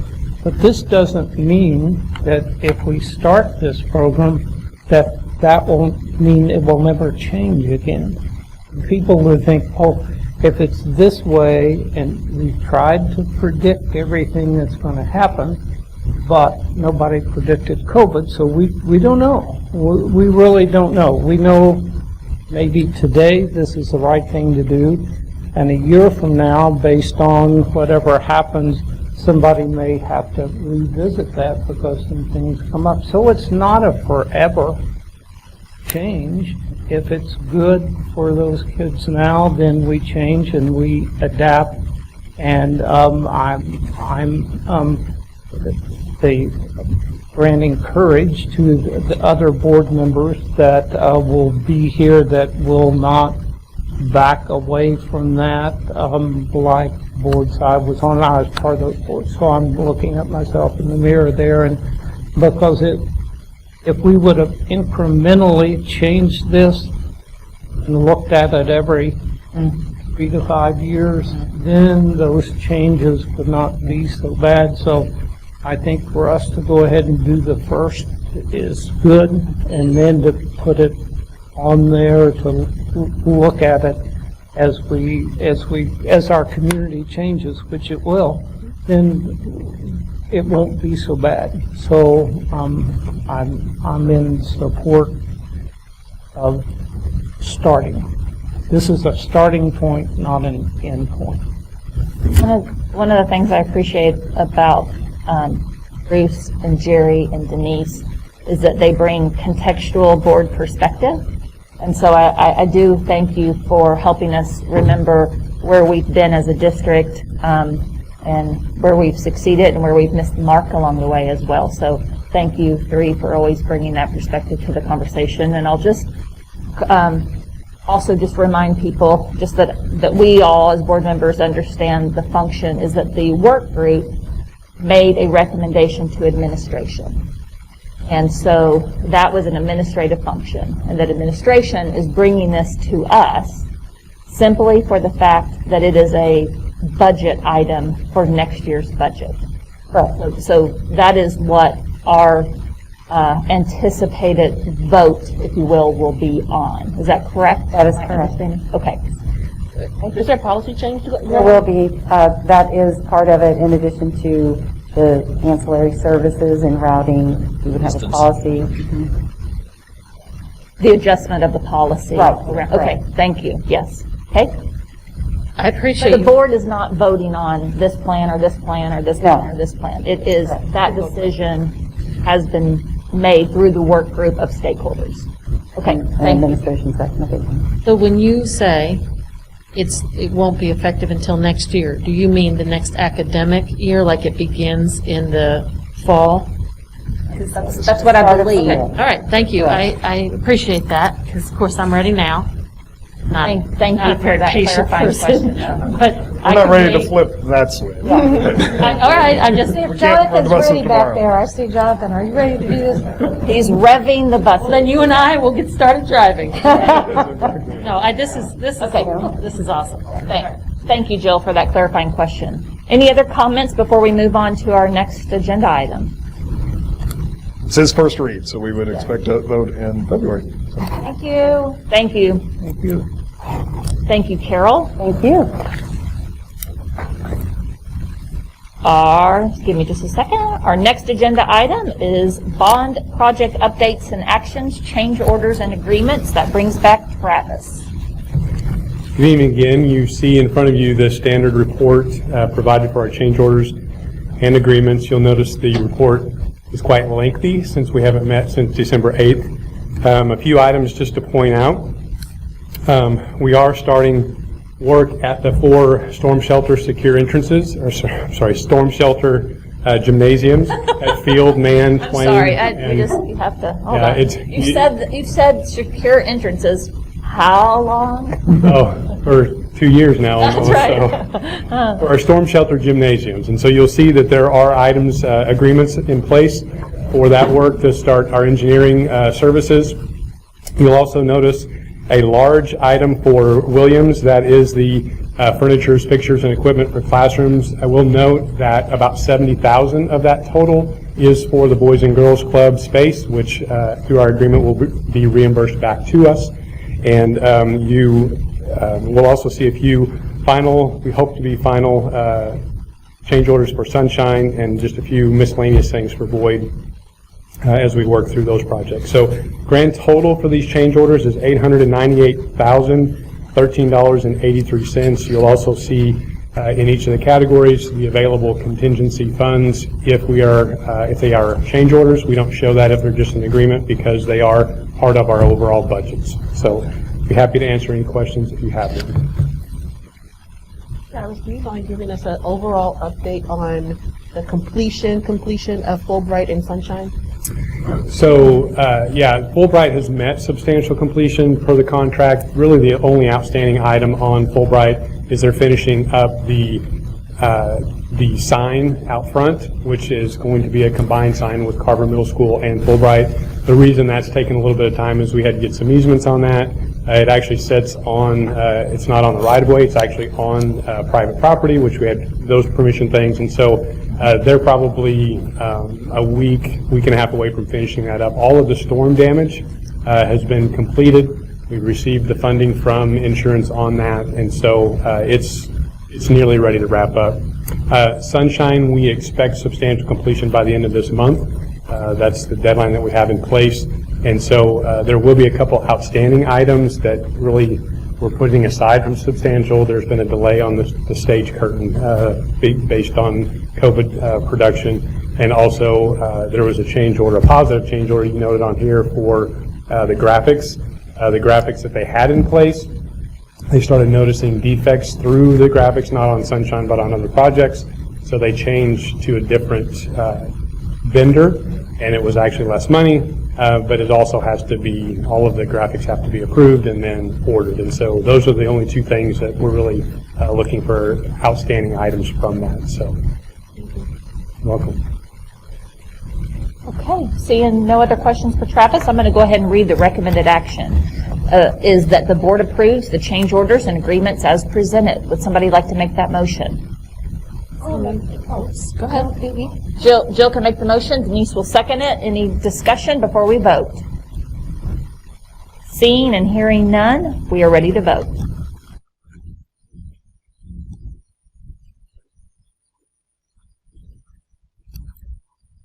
Thank you, Travis. Anybody's come up? Everybody come up. I voted yes. And has it come up? Charles is an aye. Sharita's an aye. Denise is an aye. Jill's an aye. Jerry's an aye. And Bruce is an aye. I couldn't come up.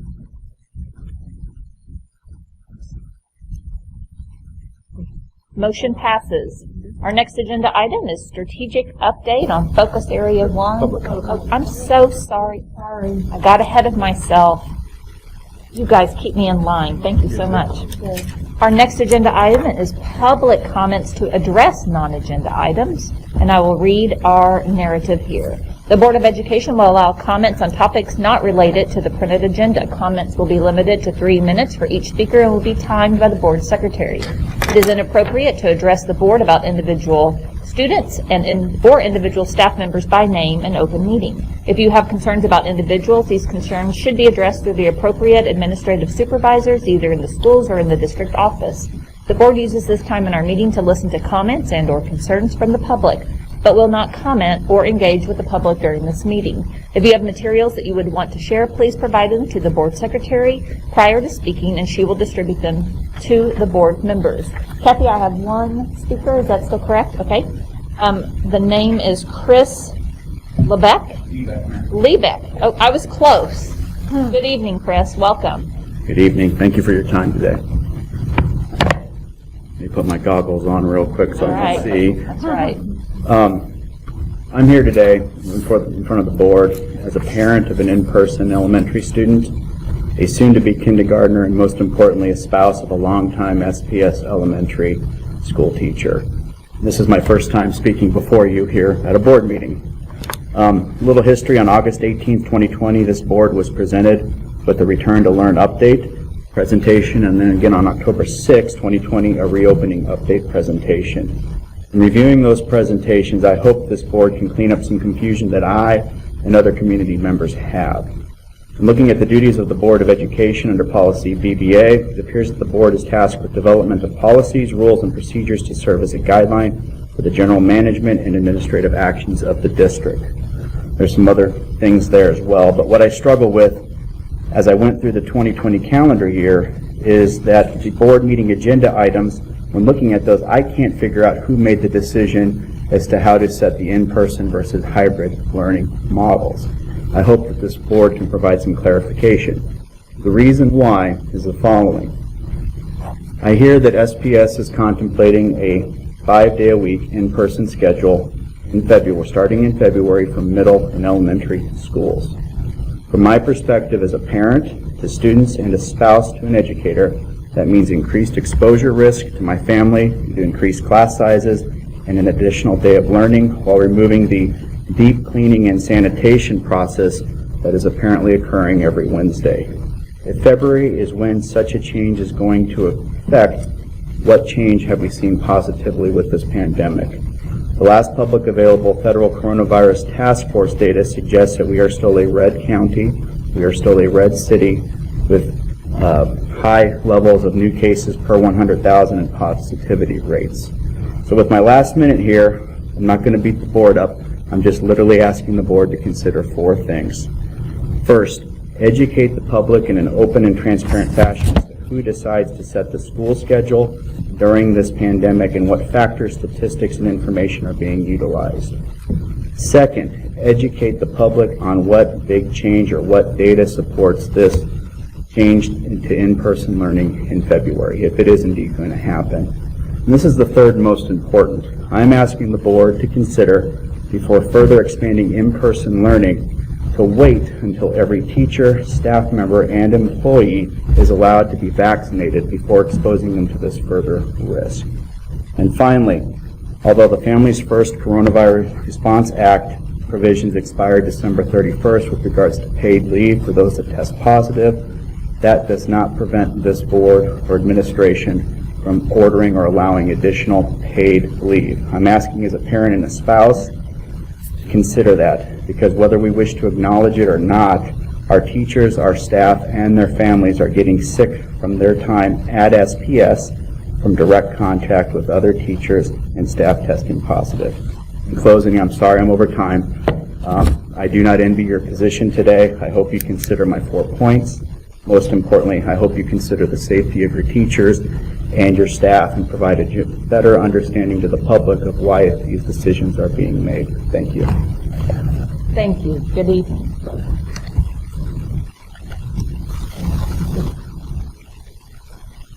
Our next agenda item is our strategic update, Focus Area 1, Goal 1, Mid-Year Update. Dr. Gentleman, are you going to set this up at all, or? You guys know how this works. So we They're going to jump right into through it. all of the end-of-year reports, so now we're coming back for cycle 2, which is mid-year, right? So these will be shorter.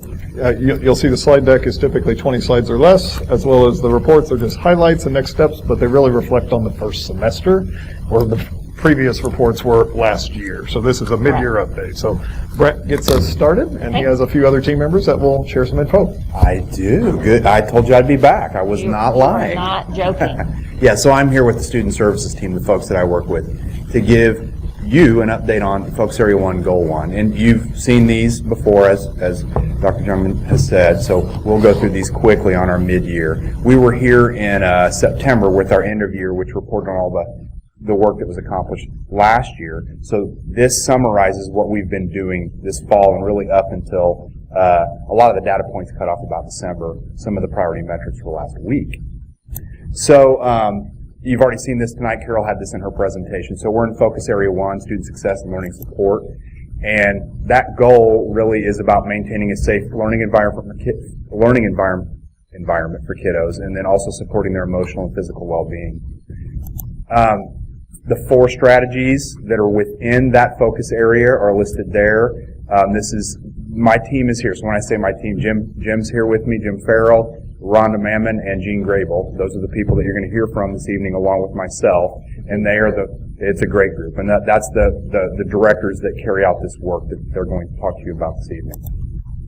So that being said, I'm going to invite Chief Farrell up here to talk about strategy 1.1.1, which is school safety.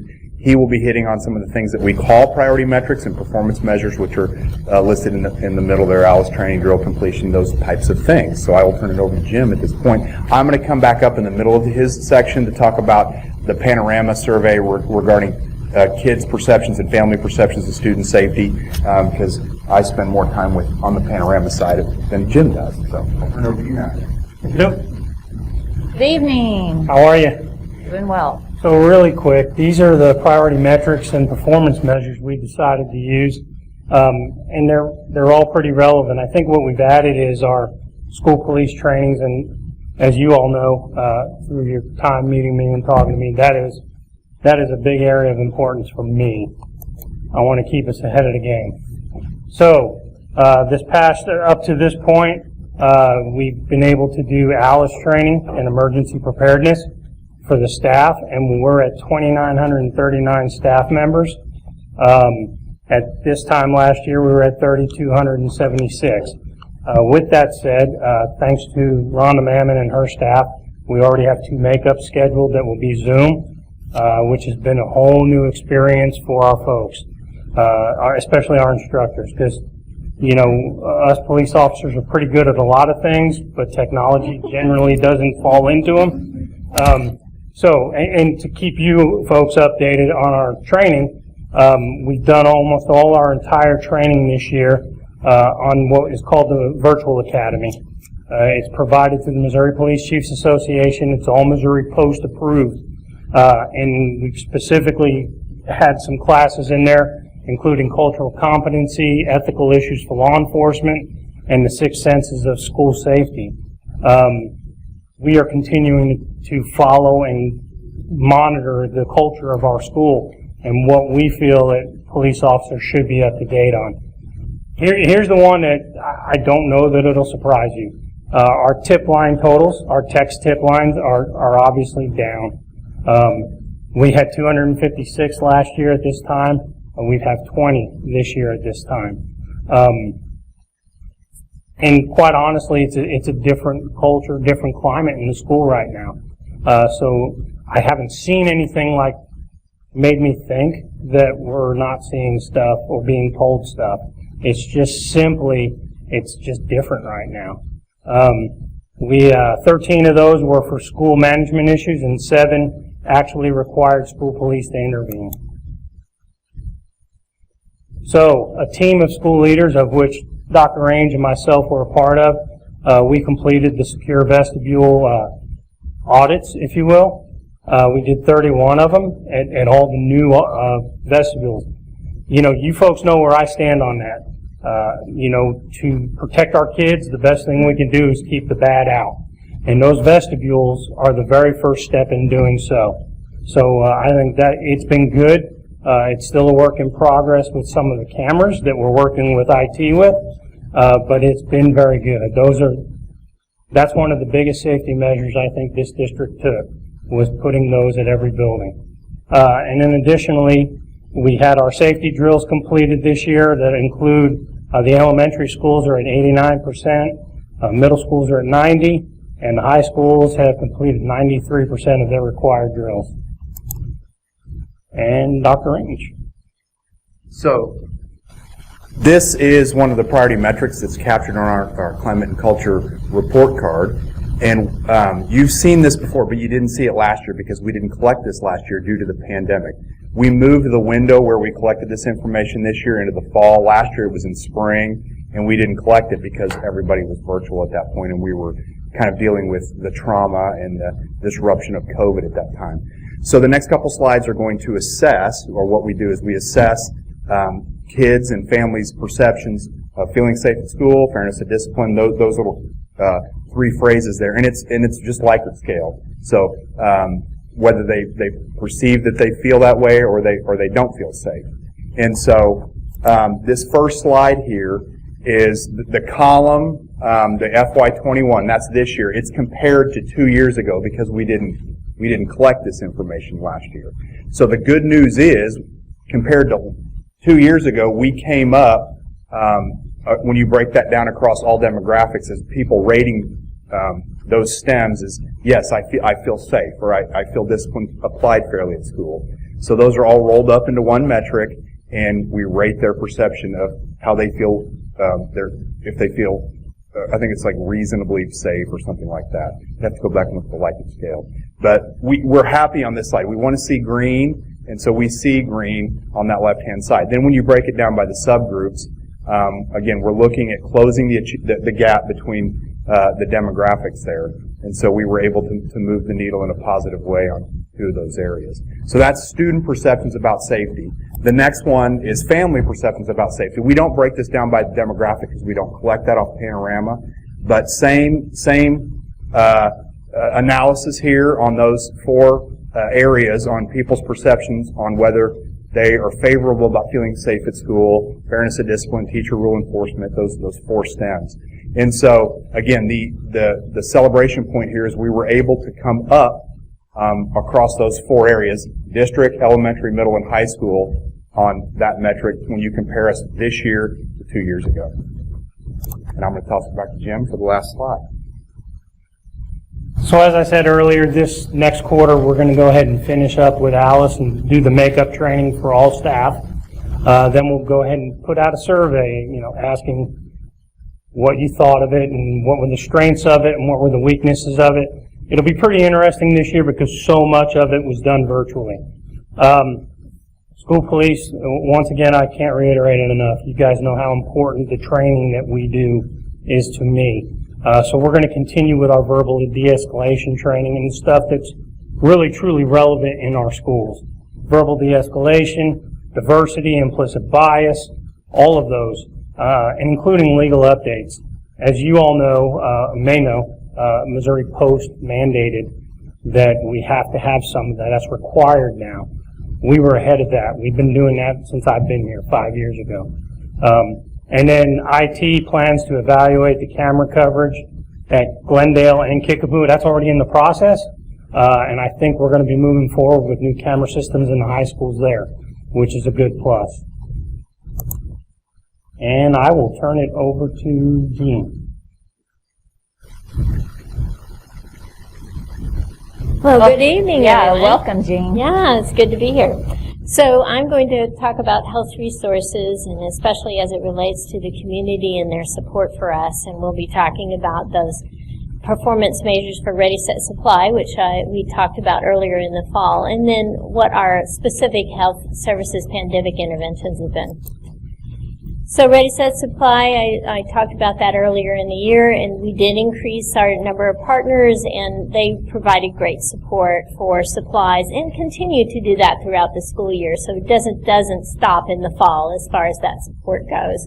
So that's amazing. And then, of course, we've been very proactive in the Health Services Department with providing interventions and immediate responses to what's going on currently with the pandemic. So we had to really revise, devise, and implement plans for all of our health protocols as far as what our response is in the best and health safety-wise for our students as well as our staff. And then, of course, we had to provide more personal protective equipment for our staff as well as they did those interventions. One of the amazing things that we've been able to do is expand our staff. And we've been able to do that to provide additional support at those school sites, particularly at the middle schools and the high schools where we've had large numbers of impacts where we need to do contact tracing immediately. And the positive thing about doing contact tracing, and we'll be providing you with some more information about that from the CDC, is the fact that the quicker that you can do that early intervention with them to get those folks quarantined more quickly, the less likely is that there's a spread, and even a spread at school. So we know that makes a significant impact, and that is then because we've had additional support. So I want to thank you for that. We've also worked to provide some additional contact tracing through Maximus, which is an outside vendor that works with the health department too to help support with us. And then we've continued our weekly meetings with the Springfield-Greene County Health Department. And then we had a recent visit from CDC, which was amazing because now they're publishing, getting ready to publish an early report on mitigation strategies for school districts, which will have an impact on the nation as to how we provide care for kids during a pandemic and what strategies work well. So, in fact, they're planning on returning. So that's one of the things for our next steps that's going to be happening. So we want to continue to work with our partners. We want to further expand our rapid COVID-19 testing. We started that on November 30th with staff and then added students on the 14th for those that were symptomatic of December.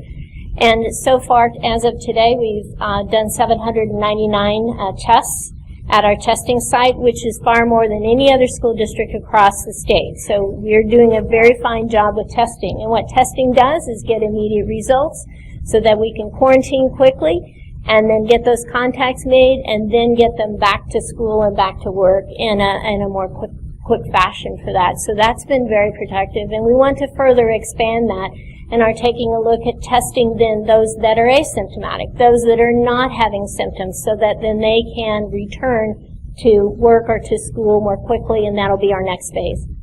And to continue to work with the Department of Health and the state as well as our local partners for Jordan Valley and for Mercy Health Systems in particular, and the health department in expanding and working on our vaccine program for our staff.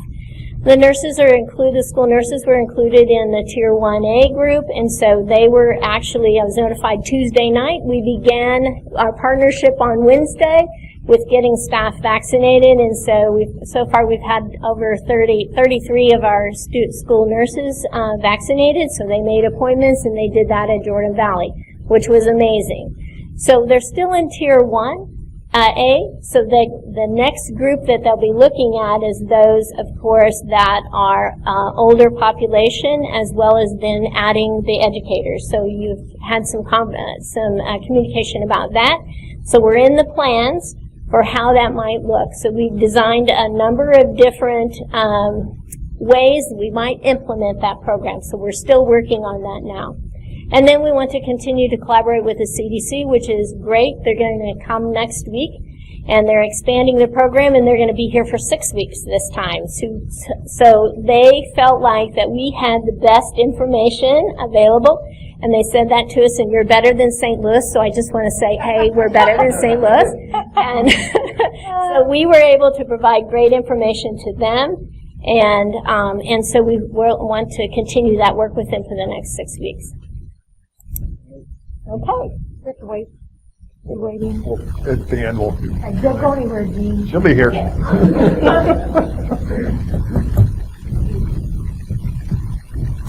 Good evening, Rhonda. Hey, hello. Good to see you. Good to be here. So my section, as always, has to do with our socio-emotional health, or mental health, as we like to call it. The strategy that we use is making sure that we're still collaborating with our community partners to expand access, which we have done a tremendous job in this district to be able to do that the last few years. So tonight I'm going to give you an update on some of our performance measures, the Borough Partnership, our mental health training that we're doing with the staff, and the other mental health partnerships that we have in our district currently. So the highlights are, and I want to just explain just a little bit about this particular report. This is a little bit different than we've had in the past because Borough's analysts were able to give us, they take all the data that's collected by the clinicians and the support specialists working with our students, and they do an analysis of several different things that give us this particular data. This was done on the Borough side. So at the end of the year, the 2019-2020 school year, they began working on this, but we did not actually get the data until after the beginning of the year report that we did earlier. So that's the reason I'm just reporting it tonight. So what you're seeing as the highlights of that are that we had a total of almost 1,500 referrals that were collected during that school year. And then you'll see the breakdown of the subgroups of the students, which is fairly close to what we are as a district demographic. The reasons for the referrals, 35% had school attendance-related concerns, 26% had home environment concerns, and then 65% had the social, emotional, behavioral concerns, which I don't think is a surprise to anyone. And then they were able to also give us a breakdown of the diagnoses that were collected of the students that they actually served. And the greatest percentage came from the ADHD, disruptive behavior, impulse control disorders, which follows along with those, that 65%. And so that landed in the 36.2% range. And then the second highest was anxiety.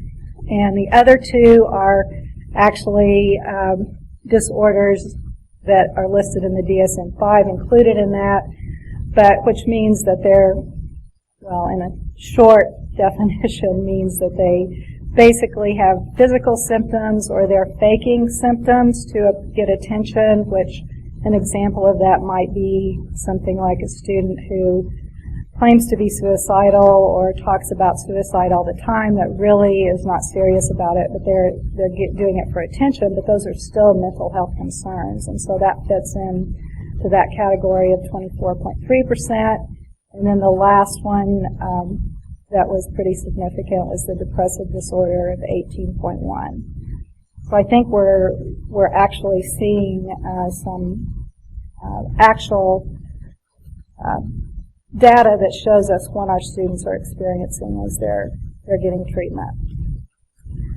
This next slide is actually some outcome data, which is really very promising for us, and hopefully we'll be able to see that transfer over to school behaviors. But what we're seeing is a significant increase in, they use an assessment called the DLA-20, which is a checklist of behaviors that is given to their caregivers, teachers, and to the client if they're old enough to do it. And they did see a significant difference of improvement, meaning their functioning is improving from the time they began treatment to their ending treatment or continuing treatment. The results from the generalized anxiety disorder scale was also indicated that there was a decrease in their anxiety scores, which is a good thing. And then the last thing that was measured was the depression score, which decreased also during the time they were in treatment. So those are all very promising results, what we're seeing. And again, our hope is to, at some point, be able to look at their school achievement, their school behaviors, and compare that to how they're improving and whether or not it's transferring over into their school life also. This is a snapshot of where we were in mid-year 20 versus mid-year 21, of where we were with the number of students referred versus the number that were enrolled. And you can see we're still climbing in that number by adding the different feeder patterns that or the additional feeder patterns that we added this school year.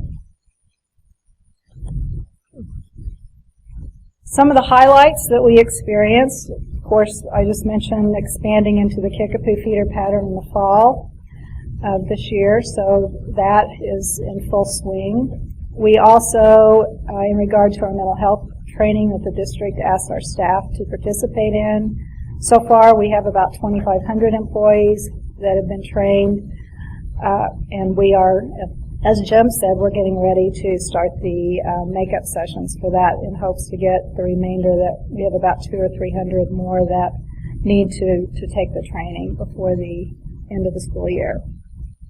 We also are continuing with the teen mental health first aid. The community partnership still has some grant money that they're able to support that. The teen mental health training that the counselors have is now part of it can be done virtually, so we're able to include our students who are taking their classes online as well as the seated students. So Kickapoo and Parkview counselors facilitated those trainings for 10th graders during first semester. And then we also, the really exciting thing for us this year, that we decided that we needed to do something to pull our families in, to give them some resources and some just wellness in the area of mental health. And so we applied for a grant from the foundation in our department, and we are able to show a series of 3 documentaries, which the first one was on December 10th, which was Angst. We had a panel of district counselors and borough staff that participated after the film was shown. We had approximately 400 parents and staff, as best we could tell from the logins, that actually viewed it.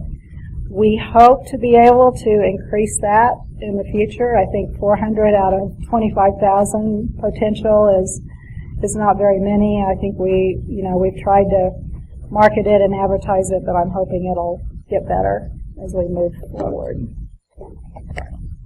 All right, so our next steps. We have started with the Glendale feeder pattern, our very last one. So we will have all of our schools in the district participating in the expansion. And by the end of the school year, you should see a significant increase again in the number of referrals. As I mentioned, we're going to start the makeup sessions for the mental health training during third quarter. We'll also deploy a survey again this year to determine what changes need to be made if we continue this in the future. We are also, Allison Rothers and I are going to be presenting a leadership series session on mental health support for individuals and teams for our SLT members. Starting, I believe, the last week in January, we'll have our first session to give them some strategies to work with their staff who are in the midst of compassion fatigue and some of those other things that we're seeing among all of us as we continue to try to navigate everything that's happening. And then Hillcrest, Parkview, and Glendale students will participate in the teen mental health during second semester. And then, as I mentioned, we will continue with 2 additional webinars in the Family Wellness Series. February 10th, we're going to offer Bystanders, which is on bullying. And then in April, we have a digital wellness presentation. I can't remember the name of it at the moment, but that'll be coming up in April. Invite us to that one. I want to come. You want that one? Yes. I'll send you the link, Jill. Okay. Thank you. Thank you, Rhonda. And I will finish up with the last strategy. So this last strategy revolves around supports for under-resourced and underrepresented students. And not main, but 2 priority metrics that live here are the safety metrics, what we call the safety metrics, which are mostly discipline-based, and then attendance. But due to COVID, attendance has been very difficult to compute this year, so we're not going to report on attendance because it's just been messy. So, diving into some highlights here, we rebranded our climate and culture scorecards, and we're going to rebrand our academic and success one, and we're calling them report cards. So the first ones came out in the fall, and they are actually called report cards. So, Charles right did you hear that, Charles? Well, say it Response again. is inadequate. I didn't hear it. That's exactly He's right. frozen. Oh, there he is. He's not frozen. I've been asking for 2 years. Thumbs up from Charles. Hilarious. So you have a copy in the white paper that accompanies this presentation. You have a copy of what that looks like now, and so it lives in Power BI, which is our data warehouse. But we are excited to roll out that new version.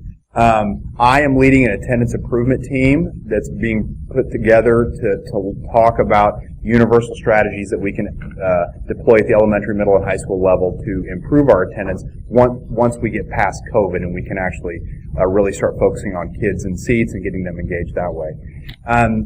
Ivania and her team with equity and diversity, they continue district-wide equity training. I don't want to steal her thunder on this, but she will report on this with Focus Area 5.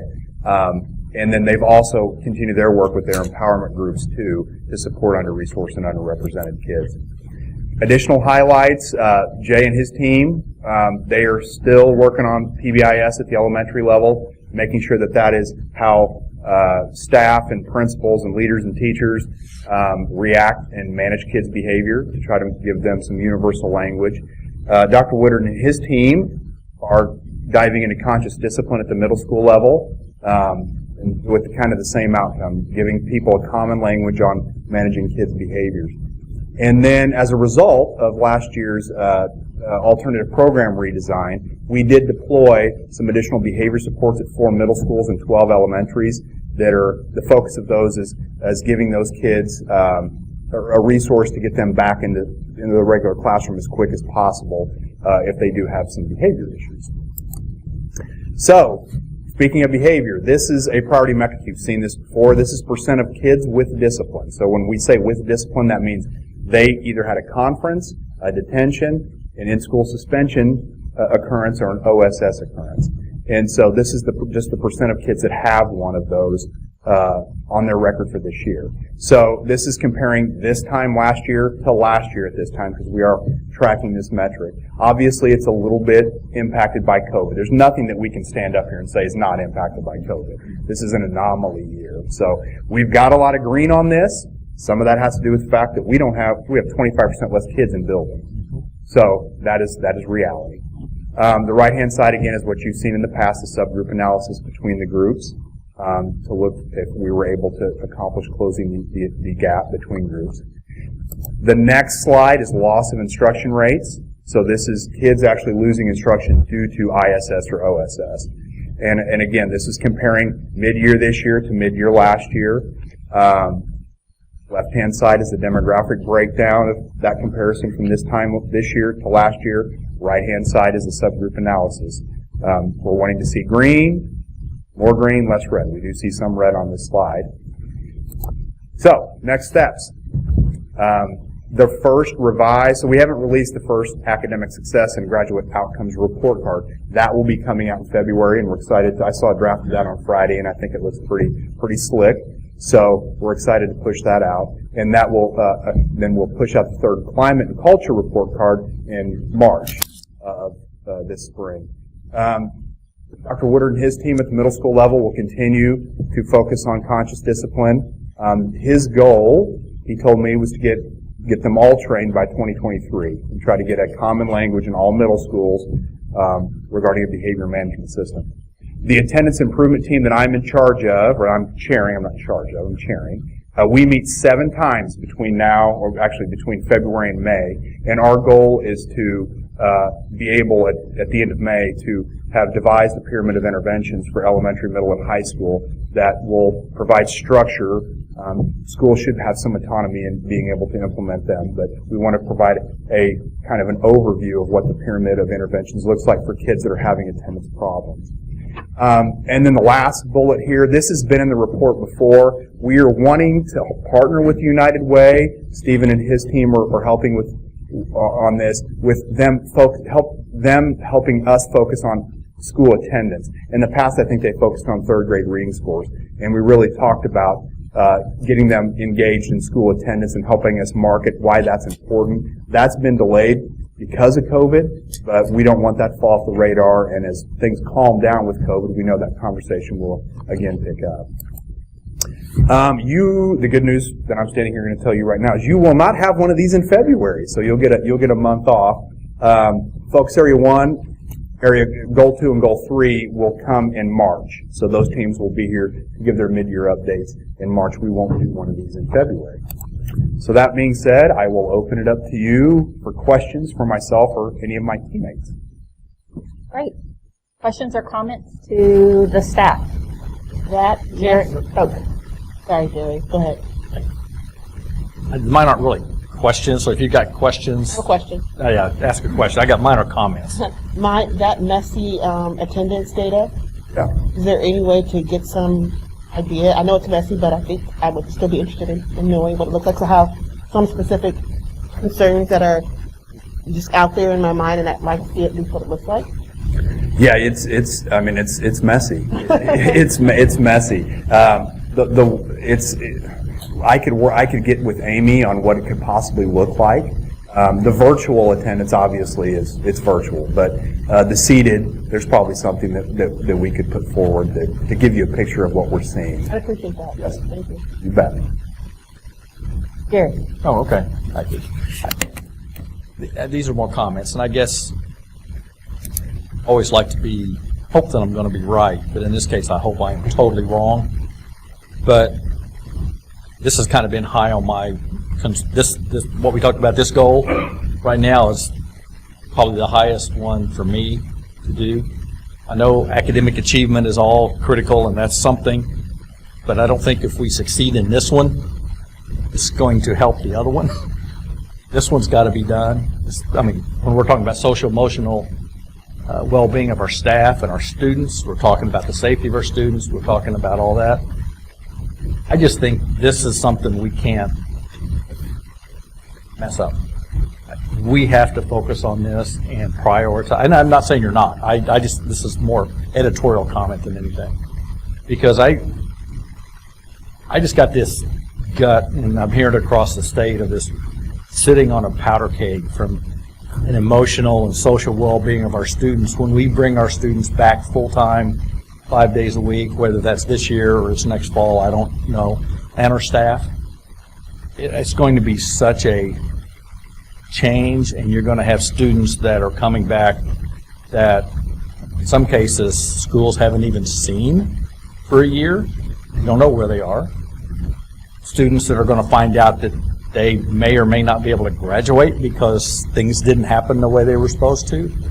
And I know Ron and I talked a little bit about this, just that whole aspect of mental health of these students and school safety. I mean, people do crazy things when things happen, and that concerns me greatly. You know, and I'm not trying to put academic achievement off the table, and that's not what my point is.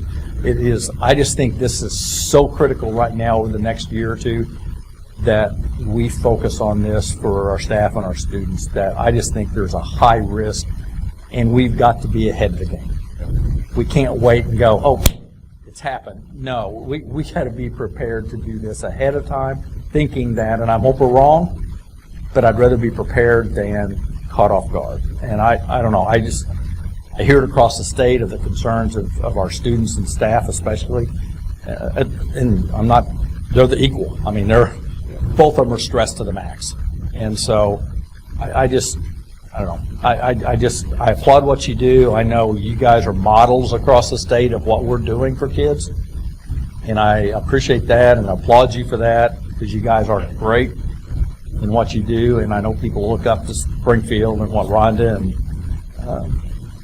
Jean's doing, and I just think that's really, really important in my mind, and I think for our kids and our staff. I just keep up that good work and keep fighting that hard battle, because it's not fun.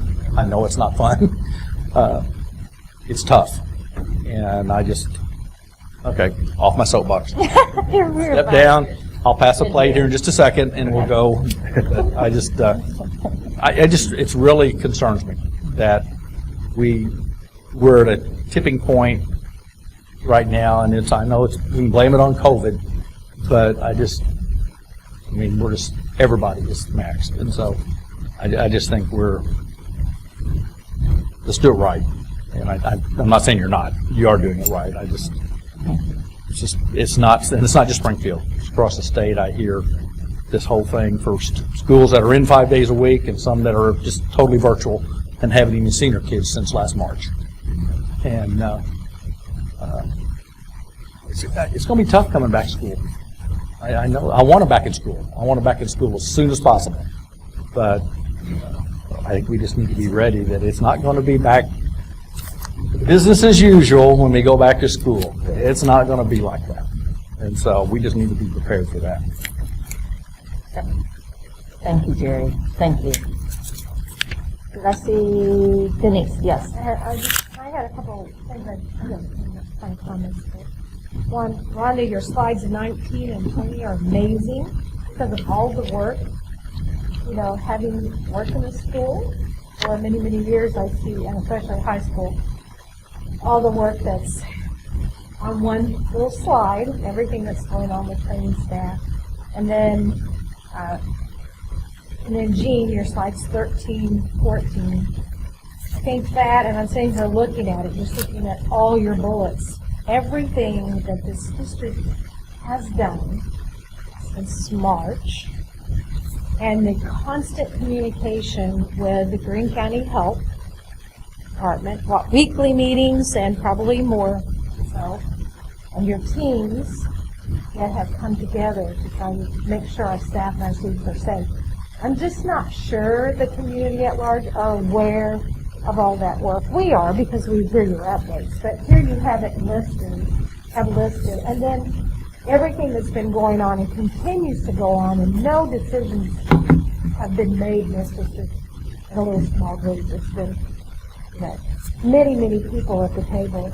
And then I think it's awesome that you've shared what your team is doing extra well, that the CDC is collaborating with our school district, and they're coming back to continue to collaborate. And I think that is such a huge thing for celebration. And it would be great if our entire community could be aware of that. But again, folks don't know these things unless they're staying in touch with what we talk about and what's going on and what our district website. So just I guess just a saying, what I just want to say is that I'm extremely proud of the work that's gone on, continues to go on, and just, thinking, I guess it's kind of the charge of Stephen, how to get this out to the community.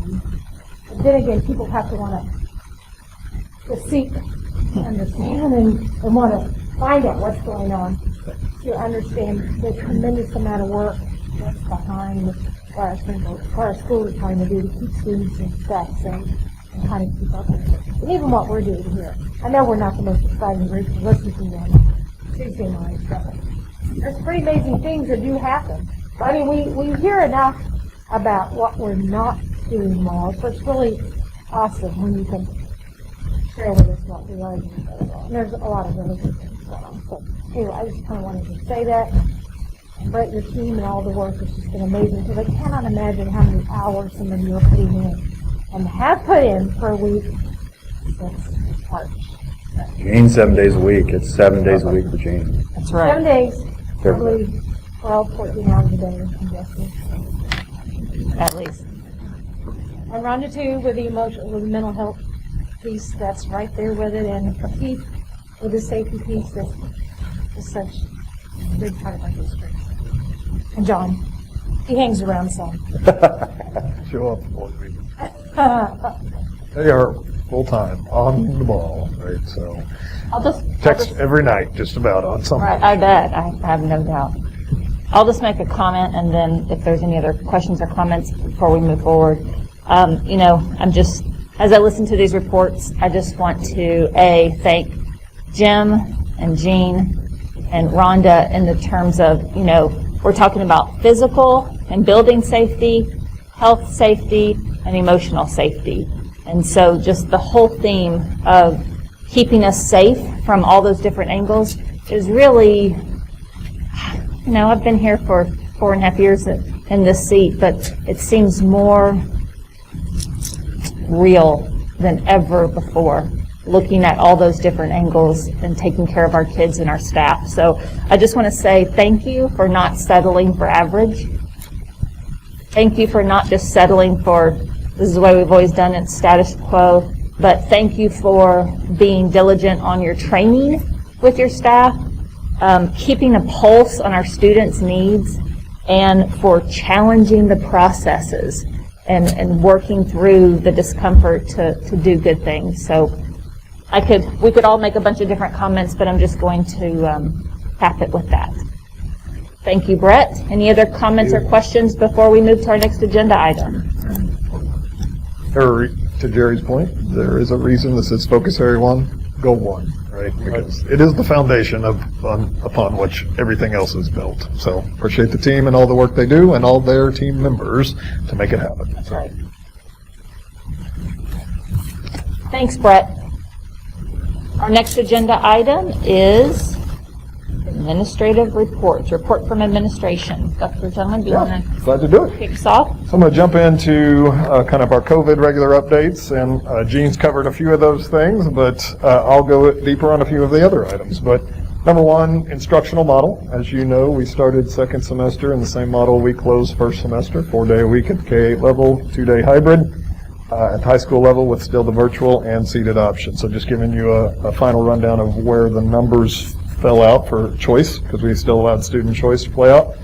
We ended up with 85% of our students in seated at the elementary level, 80% at the middle school level, and 75% at the high school level. So the other 15% elementary virtual, 20% middle virtual, 25% high school virtual.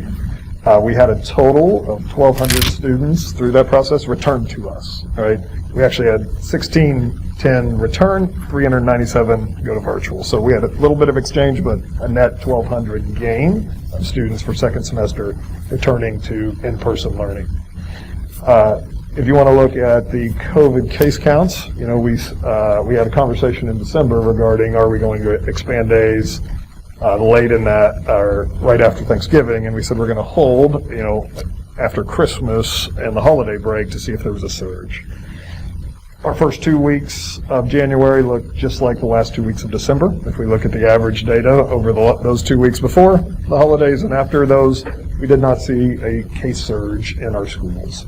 What we also have learned is what Jean started to tell us about is that CDC, as they've studied with us, they've affirmed our modified quarantine process and the work that Greene County Health Department. Now that report hasn't formally came out, but they are telling us it's not leading to increased exposure and more kids are getting more instructional days through the data that they've researched. In addition to that study, more is coming out from the CDC nationally. Right? I'll just quote the one that just came out last week that says, the return to in-person classes in nearly 2/3 of the U.S. has not led to a rash of community outbreaks, according to CDC, who studied 2.87 million cases. Disease rates in counties where in-person learning is available for school-age children and adolescents is similar to areas where classes are entirely online, according to the CDC. It concludes that schools should be the last to close and the first to reopen. So, it reinforces that we've taken our time to study data, see the impact in our community, and as we've learned more from the CDC, Springfield and Greene County Health Department is our collaboration partner, why we've expanded days, right? Even though maybe the overall overwhelming health of our community hasn't increased rapidly at this point, even though in the last 2 weeks we actually have seen a nice kind of settling. So I was able to talk to Clay Goddard today again. There's some really encouraging data over the last 7 to 14 days on the case count, the hospitalization rate, some great lead factors, right, that tell us that maybe we're on the right path.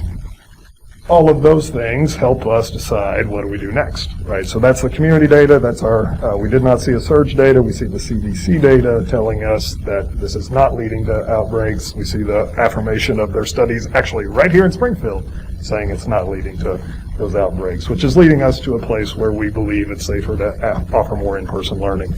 In addition to, you heard Gene talk about vaccinations, and I won't go deep into that, but we've got our nurses started.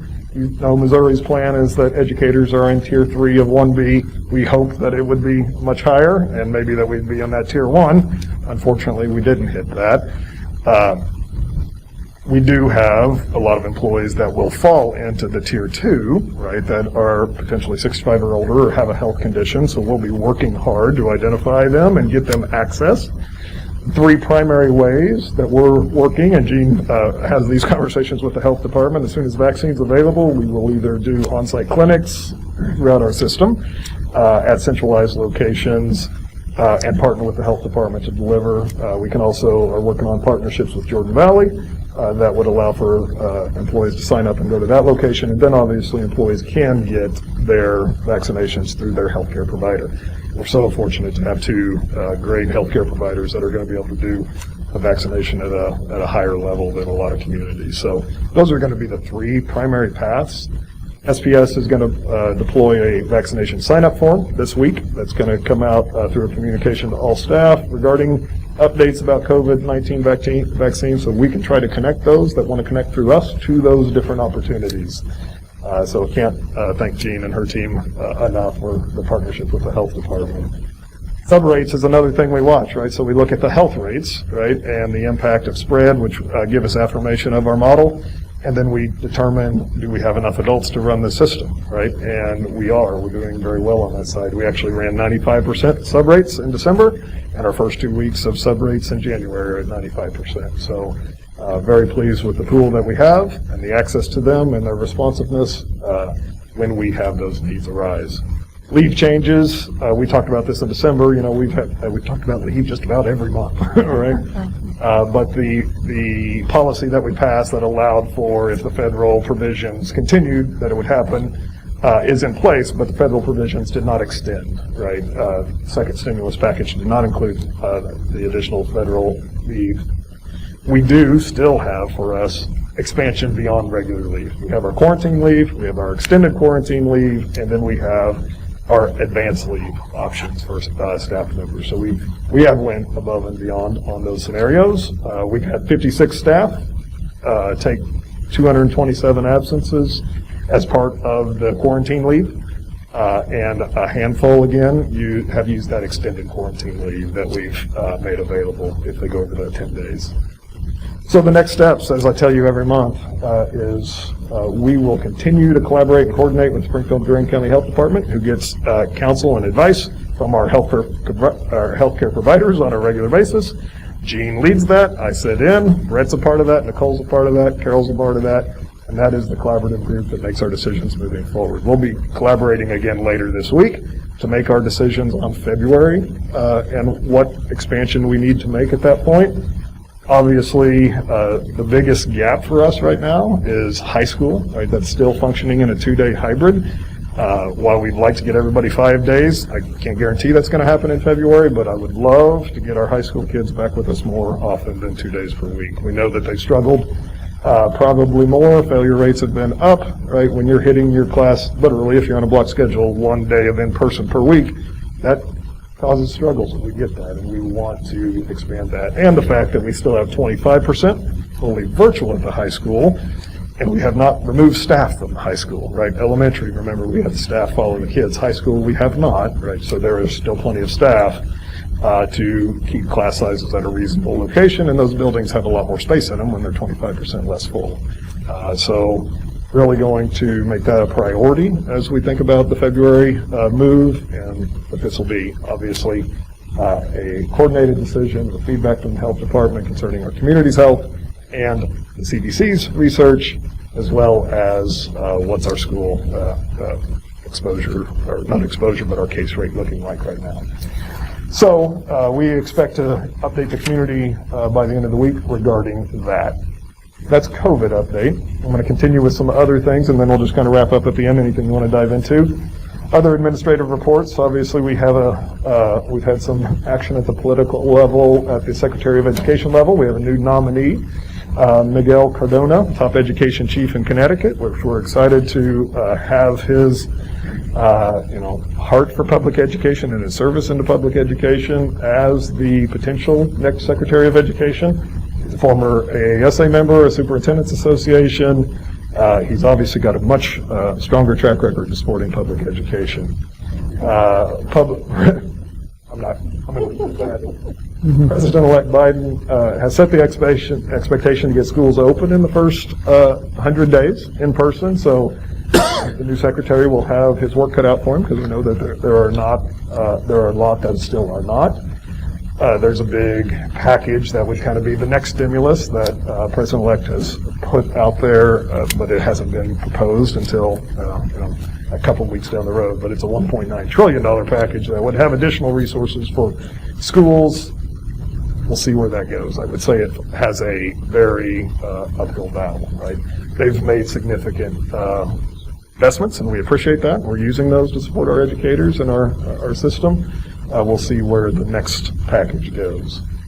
As you know, the other thing that Secretary will have on his plate very quickly is assessment, spring assessment, right? Because the spring assessment decision is made a little bit at the state level and a little bit at the federal level, right? Because federal accountability is built by ESSA, right, and authorized there. But the Secretary of Education does have authority for waivers. So the states can apply for waivers if they want to not assess, or if they want to modify their assessment plan based on this situation that exists. As you know, Missouri has said at the state board level that they plan to continue with state assessments in the current model, but they will not use them for accountability purposes. So we don't know exactly what that means, right? The assumption is that means there won't be an APR sent out, or there won't be building level accountability reports or district report cards on those things, but we don't know exactly what that means, right? So they've said we will assess, but we won't use them for accountability. So we're waiting for more data. Some guidance for the end of first semester, right? Because we have some assessments that have to be given at the end of first semester, like end of course exams at the high school level as you wrap up a course, has come out, provided a little more flexibility, but unknown if that's exactly how they will translate it into second semester. So some of the things that they asked that as part of the administration first semester, and I know, Jerry, you saw this, and I think you guys have seen it, but I just want to make sure everybody's on the same page, that a student receiving instruction on-site, the EOC is on-site. For a student receiving instruction off-site, the EOC is on-site, okay? If the student has already graduated, use a local estimate of performance, right? So if they are a semester graduate and they didn't get the test, then you have to input something, right? If the student is quarantined, use a local performance estimate.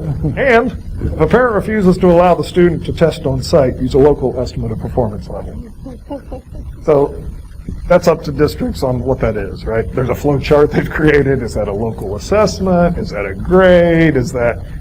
So here's the concern we've had from day one, right? Is this going to create an incredibly bad data set, right, at the end of the game, right? And I think bad data is worse than no data, personally, because if this is the plan, which we actually need some flexibility on administration, right? Because we have 4,500 students that are fully virtual, and if the expectation of getting 4,500 students on site to test in a productive environment, right, is not reality, right? So they have to provide some way for districts to put in something.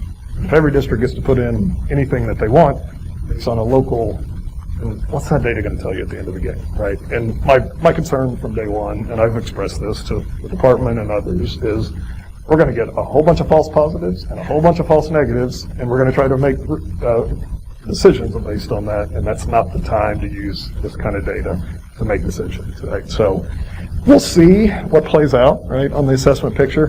From right now, it appears we're proceeding with assessment. We're getting some flexibility on first semester. We don't know what second semester is going to look like. We'll keep you in the loop as we learn more. But right now, we're trying to make a plan to assess 4,500 students on site because that's what the state is asking us to try to administer at this point. Now, I would say 4,500 that's K-12, right? So not ever, K-1-2 is not in the assessment window, but basically everybody else is, right? Between end of course and MAP and ACT, college readiness, all the different numbers that we have to give. So you can consider the logistical nightmare that that's going to create, the additional work on teachers, the additional work on parents and staff, and to build that process out. So we'll see. I wanted to give you the update. That's it. Other than just a few other things. Choice applications are now open. We did delay that from the fall, so we had a little better understanding of what our choice seating would look like. Teacher of the Year nominations are open through January 31st, so if you know anybody or want to get those nominations in, please encourage people to get them in. And then I already talked about the free and reduced lunch push right now that we're trying to get people to make sure that they get their applications in. Even though lunch is already free, we need that application because it really feeds a lot of other revenue that's really important in how we serve our students. There may be some mechanisms that the federal government's going to look at to allow us to carry over and be held harmless, but we're still waiting for final determination on a lot of that. So that's COVID, that's other, and then I've got legislative. I can pause before legislative. Yeah, if you don't mind, pause. And I've got some questions, comments. I'm sure I'll hold mine and see. Based on what he's just shared on that administrative report, anybody want to dive in with some questions or comments? I just think it is just so absolutely crazy to think we're going to have to assess this spring. I understand there's federal regulations, and I understand. What did we do last spring? So a federal waiver was granted to all states that wanted to defer or cancel testing. Okay. And the sky didn't fall based on the fact that happened. I can't imagine if you choose to keep your child at home virtually, why you would bring them in for a test. It would just be like, no, I'm not coming in. That's why I'm doing virtual, because I don't want them in your buildings unless you're going to do them one at a time in a building or something. It just seems like such a waste of time for your staff to try to put that together, and then we're not going to use the scores. I know you're working through the department, at least, but it would seem like as a board we could do something. In addition to what you're doing, because the people that really approve this is the state board. Yeah, the state board are the ones that have said we'll proceed, recommendation from the department. Now, the actual granting authority would be the federal, right? What waiver that they would grant, right? So, because the state board is working to comply with the federal law, but they could certainly submit a waiver for no testing. Right, if they wanted to go that route. It would just seem like we ought to be doing something, not just letting you deal with it at that level that at least I would like to be on record of saying to the state board, this is, I'm sure somebody could word it nicely, but you all have created a plan or suggesting a plan that makes really no sense at all. And a lot of people on the state board I know are not people not connected with districts. They are representatives, but others aren't. So to be able to say at least we think you ought to do everything in your power to make sure this doesn't have to happen to our kids and our teachers, and the scores don't mean anything. What a waste of time for students and teachers and your administrative staff trying to figure out all this when we've got these other issues. It just seems like a gigantic waste. And for us, we can do nothing, which is okay, because it may work itself out.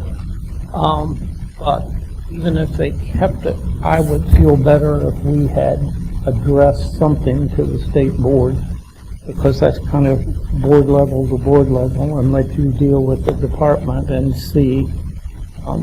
Yeah, I would tell you that I've pushed all the buttons that I know to push on this issue, right, and engaged, and I've had great conversations, and I hear the other side of it. I disagree, right, and I think you're in the same place. I hear maybe there's a need from an assessment perspective. I've offered other solutions regarding smaller windows, right, randomized testing for small groups if you just want to get a learning loss picture of the state, those kind of things. They have not chosen to proceed on those. So Bruce, I think to your point, if the board wants to do something, you really have two options. I think you can individually email, right, as board members, or you can collectively, we could draft up a resolution of some sort for the board's consideration that opposes the state assessment, right, and ask them to reconsider submission of a waiver at the federal level. So for the board to consider at an upcoming meeting and then submit that. So I think there may be other options that you guys can come up with, but that's really the two things. If the board wants to engage, I think those are the most reasonable next steps for the board to consider. So, Thank you, and I thank you, Bruce. And I think a question I have is when the state says that as of today that we have to assess, but it's not going to be held accountable. What exactly does that mean? And have they communicated what that means? Because not using it for our district assessment accountability is one thing, but wouldn't the results of our students be public? Yeah, I mean bottom line, it's a public document, right? I mean, their state assessment results, I think, would be available, right? They probably won't push them out, right, for public release, but I think they would be available. At least I've never known them not to be able to close that record, right? It's a state record of some sort, right? So I think there's a real fear of going 3 years with no assessment. Last year, this year, and not doing another one until 2022. I don't have a good answer of how to do it, but I think there's a real fear of we have no data for 3 years, period. I'm not saying it's good data, it would be worthwhile data, I just think there's that fear of not having anything. And I just hope that it's not that any data we get is good data, because it's not going to be good data. It's just, it can't be. It can't be complete, it can't be accurate, or tell us a conclusion that we can really go with. But I just think there's that fear. That's a long time with no assessment whatsoever, but like you said, most of the time, no data is better than bad data. Any other questions or comments on this particular topic? Okay, I'm looking at Charles. I have a question on, you said choice applications are open. So based on what we heard tonight, my thought is when do they close, and would any decision that might be made upon transportation? Yeah, remind me, Stephen, do you have the closing date? Nicole, either one. It's in February, I know, but I can't remember off the top of my head, so they'll look it up. Okay. But yeah, I mean, there is reality, right, that, hey, I didn't think I would have access to a transportation point, right? And then February 9th, the board will consider the final engagement of that. So, go ahead, Stephen. February 15th. So there would be action by the board prior to that, and what we can certainly follow up with a communication. The application is very easy, right? It says that magnet school transportation has been approved by the board so that everybody can apply. We don't want to assume that, but if the board acts on the 9th, right, then we could certainly do that immediately after, to make sure people know. So. Good point. Okay, that just stood out to me. So. Yep. Okay. It's going to change the game for application, right? I mean, correct. Yes. And that's the point, right? That people that didn't think that they could access it right. now hopefully believe they can. So. Okay. Thank you. Any other questions or comments before you move on to legislative? So follow up. What I would encourage you to follow up with Alina as board president if you want us to consider that resolution draft, right? She'll think about the next board agenda, and we can bring it up at that point if necessary. If not, certainly encourage you to engage as individuals, right, and share your concerns.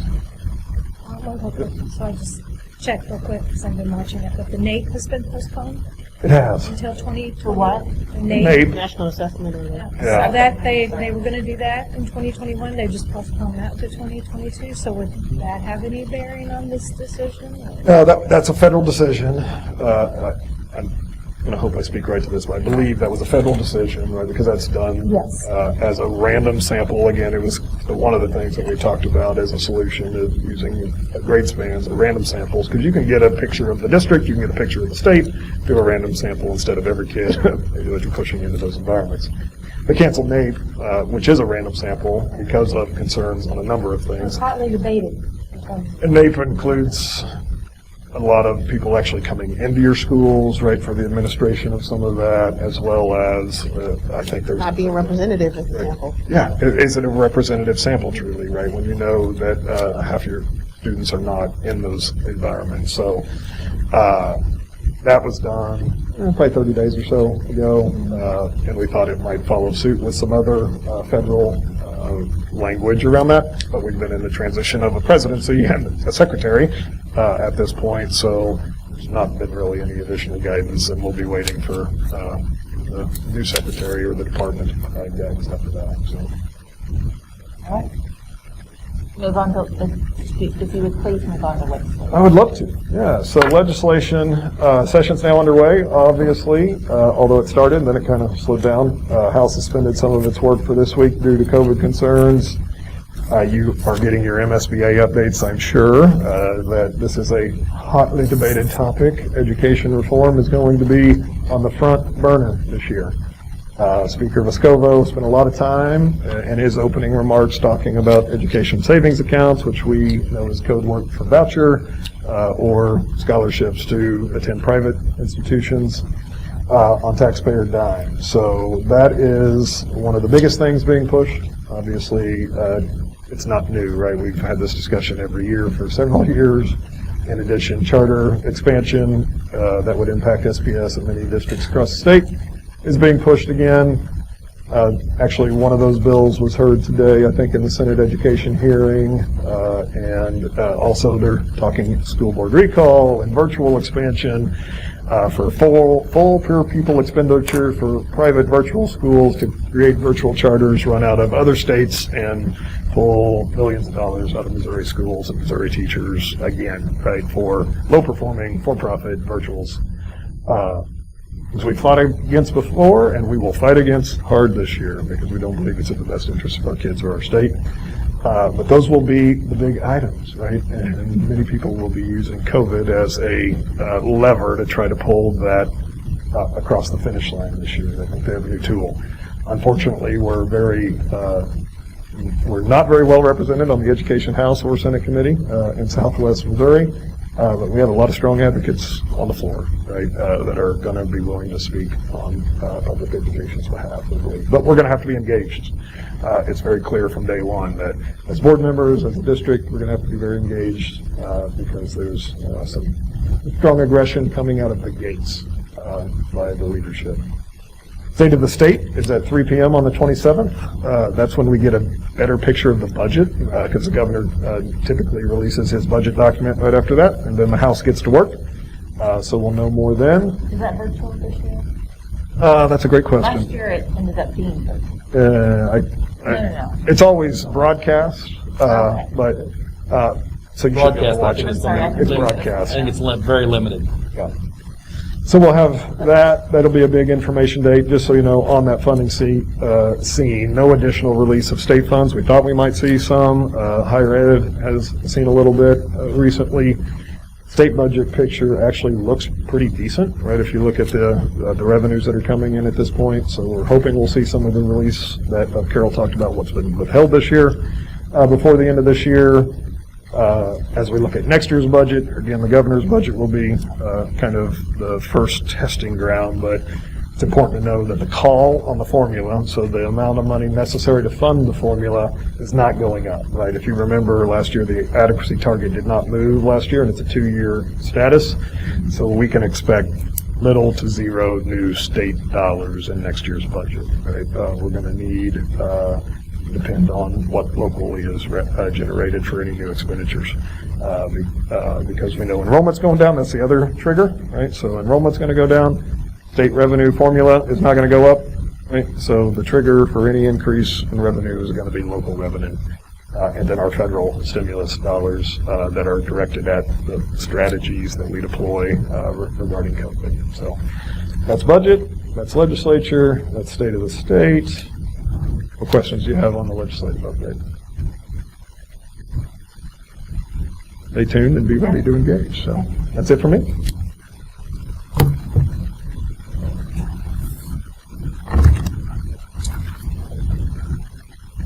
My computer went to sleep, so I have to join the meeting again. Okay. We will move on to our next agenda item, which is board comments and upcoming meetings. Any board comments at this time? Just one quick thing, just to kind of shout out to our athletic department. Last weekend was the Winter Classic, which was our district's answer to a canceled Tournament of Champions. But it was a great 3 days of basketball, and our district school typically played.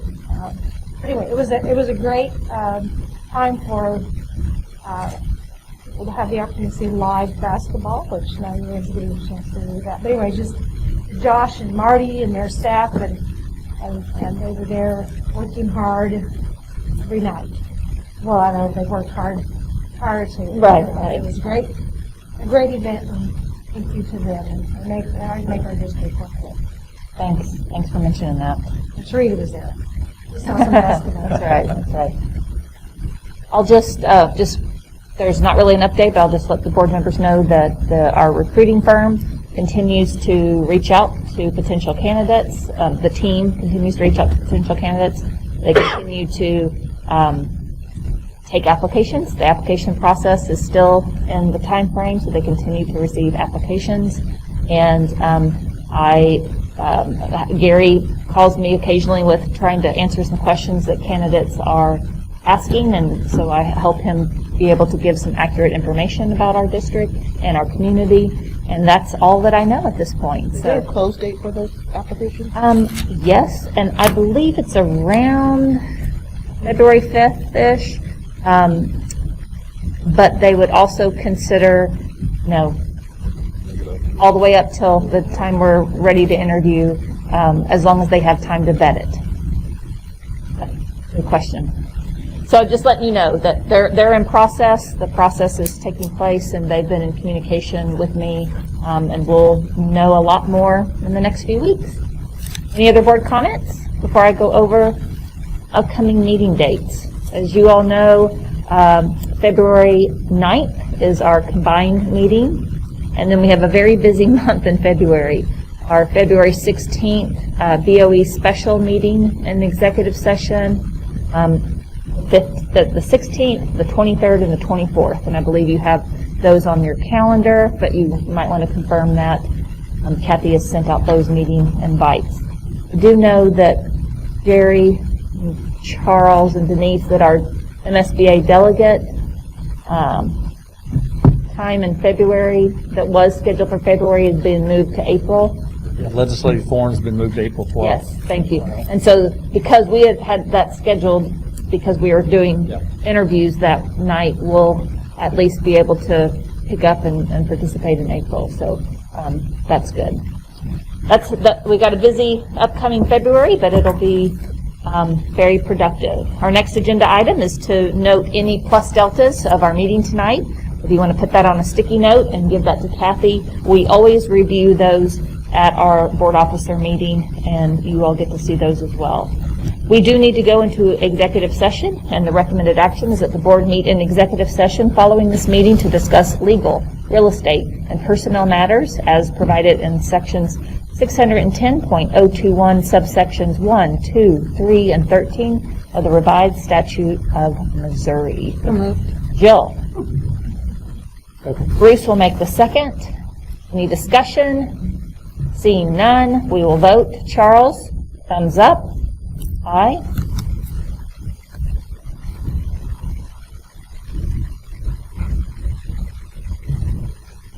Motion passes. Thank you for coming, those of you who are in attendance, and we'll take a quick break and then move into executive session.